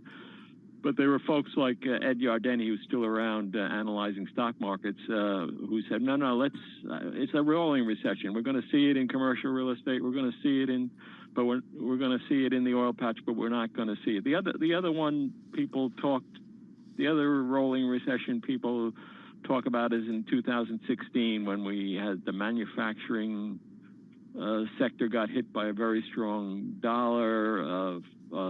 Agriculture prices were going down, so the farm sector got hit, but the rest of the economy didn't hit. Some pundits, say the pain though that the heartland of America faced helped get Trump reelected that year. I'll leave that to political pundits. But anyway, but we didn't get a full blown recession in either of those episodes, and that's what some people are hoping it's going to happen this time. Okay, so how are we going to know if we're in a rolling recession, or are we already in one and we just haven't, had it? Well, I mean, we're sort of in one. We're in one in the sense that we've seen housing go down first as the Fed raised interest rates, and then manufacturing is now kind of going down, and tech is going down. So you do see it rolling, and arguably you see the first one who was rolling in, which was housing, is starting to stabilize maybe, and there's some hints with mortgage rates having come down that maybe that market's going to stabilize, and then the next one to go would be more like the service sector part of the economy. And as that happens, hopefully the other ones are sort of stabilizing and coming back up. I mean, but, the worst comes to worst is that, the service sector doesn't just sort of, slow. It sort of caves in, basically. Hey, Rich, what I'm curious about, so if it's a rolling recession, does ultimately the National Bureau of Economic Research say we were in a recession, or because it kind of works its way through, is it officially still a recession? Well, I mean, if it works the way those two other episodes, neither of those episodes were classified as a great? I love that. Yeah, it's like, sign me up. It's recession, but we're just not going to use the word. Right. I mean, obviously, if you're in the housing market and the home builders, they say they're in recession, right? And if you ask somebody who some of the manufacturing companies, like we have 3M, which makes, pretty much almost everything you can think of, Post-it notes and computer consoles, et cetera, they're laying off people. So it feels like a recession to them. But, you ask the airlines and, everything's hunky-dory, basically, so. And so, Rich, I wanted to ahead. jump in and ask, I mean, it feels like soft landing. It was a dirty word for a little bit. We sort of wrote it off as definitely not happening. Now I'm seeing more people make the argument that we could get it. The counter to that would be that a soft landing is just a precursor to a hard landing. A hard landing at the start looks like a soft landing. I mean, what's the current thinking on if there is a binary outcome, if it's not a rolling recession, which one is more likely? Well, I think people were becoming more sympathetic to the idea of a soft landing. I mean, there's yet another sort of, one making the rounds now, which is kind of, to further complicate things, which is something called a no landing. Oh, come on, people. Right. Which is basically coming off the very spectacular jobs gains were reported in January. So that, so the economy basically, has slowed. It definitely has slowed, but it's like, then it kind of reaccelerates, and that people would think if it reaccelerates and inflation reaccelerates with it, we'd eventually get a hard landing, because the Fed would say, enough is enough, and really slam on the brakes. And there's maybe a landing or 50-50 recession, or I don't know, recession. Whatever the landing is when Biden says shoot it down. Exactly. There's the chatbot recession. I mean, we could just go on. Love it, love it, love it. So relevant. Rich Miller, thank you so much. Bloomberg News economics reporter.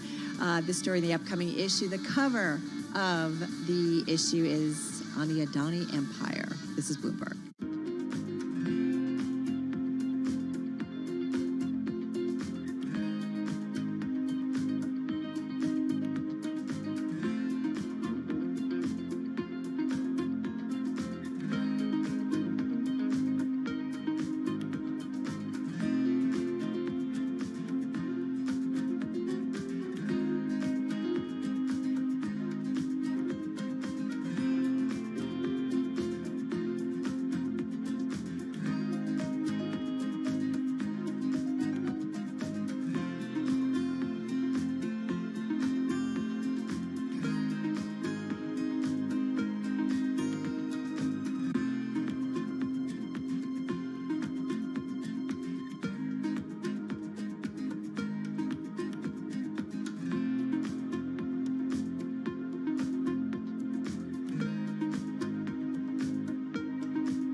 your company news headlines on Bloomberg Radio.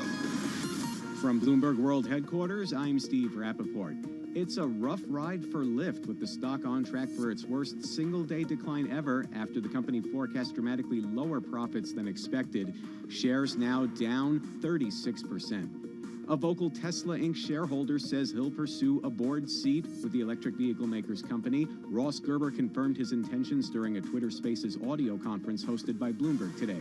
Gerber is chief executive officer of investment firm Gerber Kawasaki. He says he plans to be an activist board member with the goal of reining in chief executive officer Elon Musk. While Nelson Peltz has called his push a victory for Disney shareholders, it's so far the biggest for the 80-year-old activist himself is benefiting most. More from Bloomberg's Charlie Pellet on that. Steve Peltz's Trian Partners has made a paper profit of about $154 million on the stake he built in the entertainment giant. This according to people familiar with the investment and Bloomberg calculations. At Disney's intraday high yesterday, after CEO Bob Iger announced a major restructuring aimed at saving the company $5.5 billion, Peltz's stake was briefly worth as much as $250 million. Steve? Thank you, Charlie. Shares of Disney are now down about 2%. And Lending Tree LLC will have to defend... Steve? Thank you, Charlie. Shares of Disney are now down about 2%. And Lending Tree LLC will have to defend a proposed class action lawsuit alleging it negligently failed to protect the personal information of around 200,000 consumers in connection with a February 2022 data breach. That's according to a federal judge's ruling. And those are the company stories we're following this hour. I'm Steve Rappaport, and this is Bloomberg.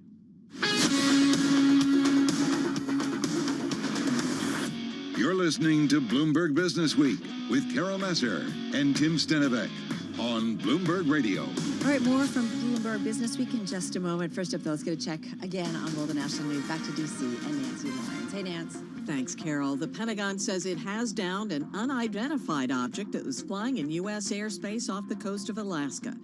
White House National Security Council spokesman John Kirby says the object today was flying at 40,000 feet and posed a reasonable threat to civilian flights. Out of an abundance of caution and at the recommendation of the Pentagon, President Biden ordered the military to down the object. And they did. And it came inside our territorial waters. Those waters right now are frozen, but inside territorial airspace and over territorial waters. Kirby described the object as roughly the size of a car.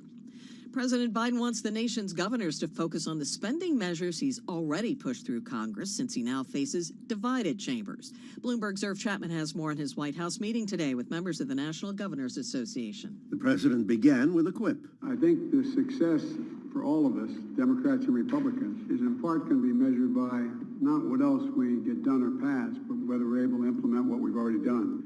I know it's a problem having to deal with all the money we're sending you. I understand that. The president recalled a pandemic relief bill that saved states and localities from laying off teachers and firefighters. And he ticked off money in the pipeline now, from mental health to roads to climate change. In Washington, Irv Chapman, Bloomberg Radio. Turkish President Recep Erdogan is facing mounting criticism following this week's earthquakes. Critics say the government's delay in sending rescue equipment missed a critical window of opportunity to save people. Nearly 23,000 people are confirmed dead in Turkey and Syria, tens of thousands still missing. 3 survivors were pulled from the rubble in Turkey today after being trapped for more than 100 hours.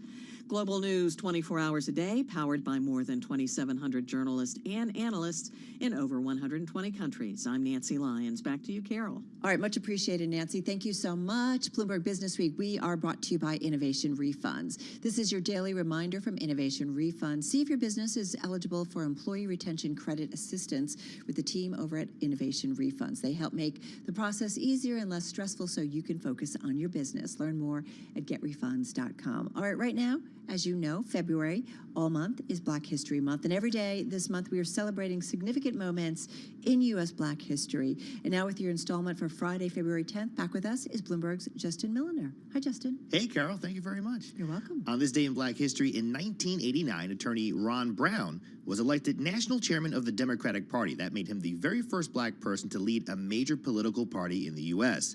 His first order of business, getting Bill Clinton to the White House. The American people have voted to make a new beginning. And he did. That's Bill Clinton during his victory speech after winning the presidential election in 1992. Brown proved instrumental in helping Clinton get to the White House, breaking up a long Democratic White House drought dating back to Jimmy Carter back in 1976. That success led to more breakthrough success for Brown. Clinton tapped him to become Commerce Secretary, making him the first black person to hold that position in U.S. history. And while Brown was tragically killed in a plane crash in 1996, his legacy was honored by the Clinton White House with a Presidential Citizens Medal and with the creation of the Ron Brown Award for Corporate Leadership and Responsibility.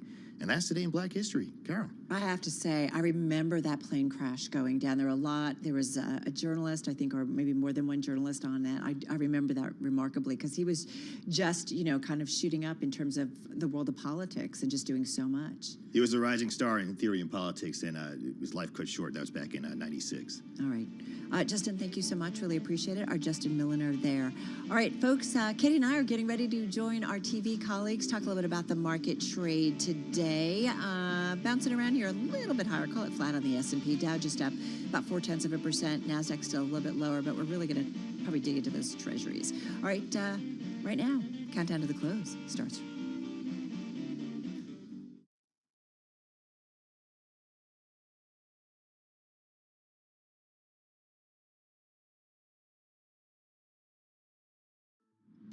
Countdown to the close. Bloomberg's comprehensive cross-platform coverage ahead of the U.S. market close starts right now. This is the countdown to the close. About 60 minutes left to go here in the trading session on this Friday afternoon. Romaine Bostic's here. Scarlett Fu is here. And we're joined right now by our colleague Carol Masser, who is here. And, well, she was alone yesterday, but for some reason they decided she cannot work alone. Katie Greifeld apparently drawing the short straw. And filling in for Jim Senevic. You do. Bloomberg audiences across Bloomberg Television and Radio, we welcome you, as well as those folks streaming on YouTube. Carol, we love you here. Give us some sense here of the market, because we've been talking a lot here about the big rally that we had to start the year, and the idea that maybe that was kind of a bear market trap, maybe is starting to peter out here. If you have a sense of this market, then good for you, because I really don't. We just talked with Rich Miller on Bloomberg News. You mentioned his story about rolling recession, but there's just so many different ways that we're thinking about kind of how we land here. Soft landing, hard landing, rolling recession, no landing. It's hard to make sense. So what do? I'm going to look for sectors that really are a standout, and we're seeing that in the energy space. There's some fundamental macro reasons why, and you know what it is. Russia planning to cut its oil output by about 500,000 barrels a day next month.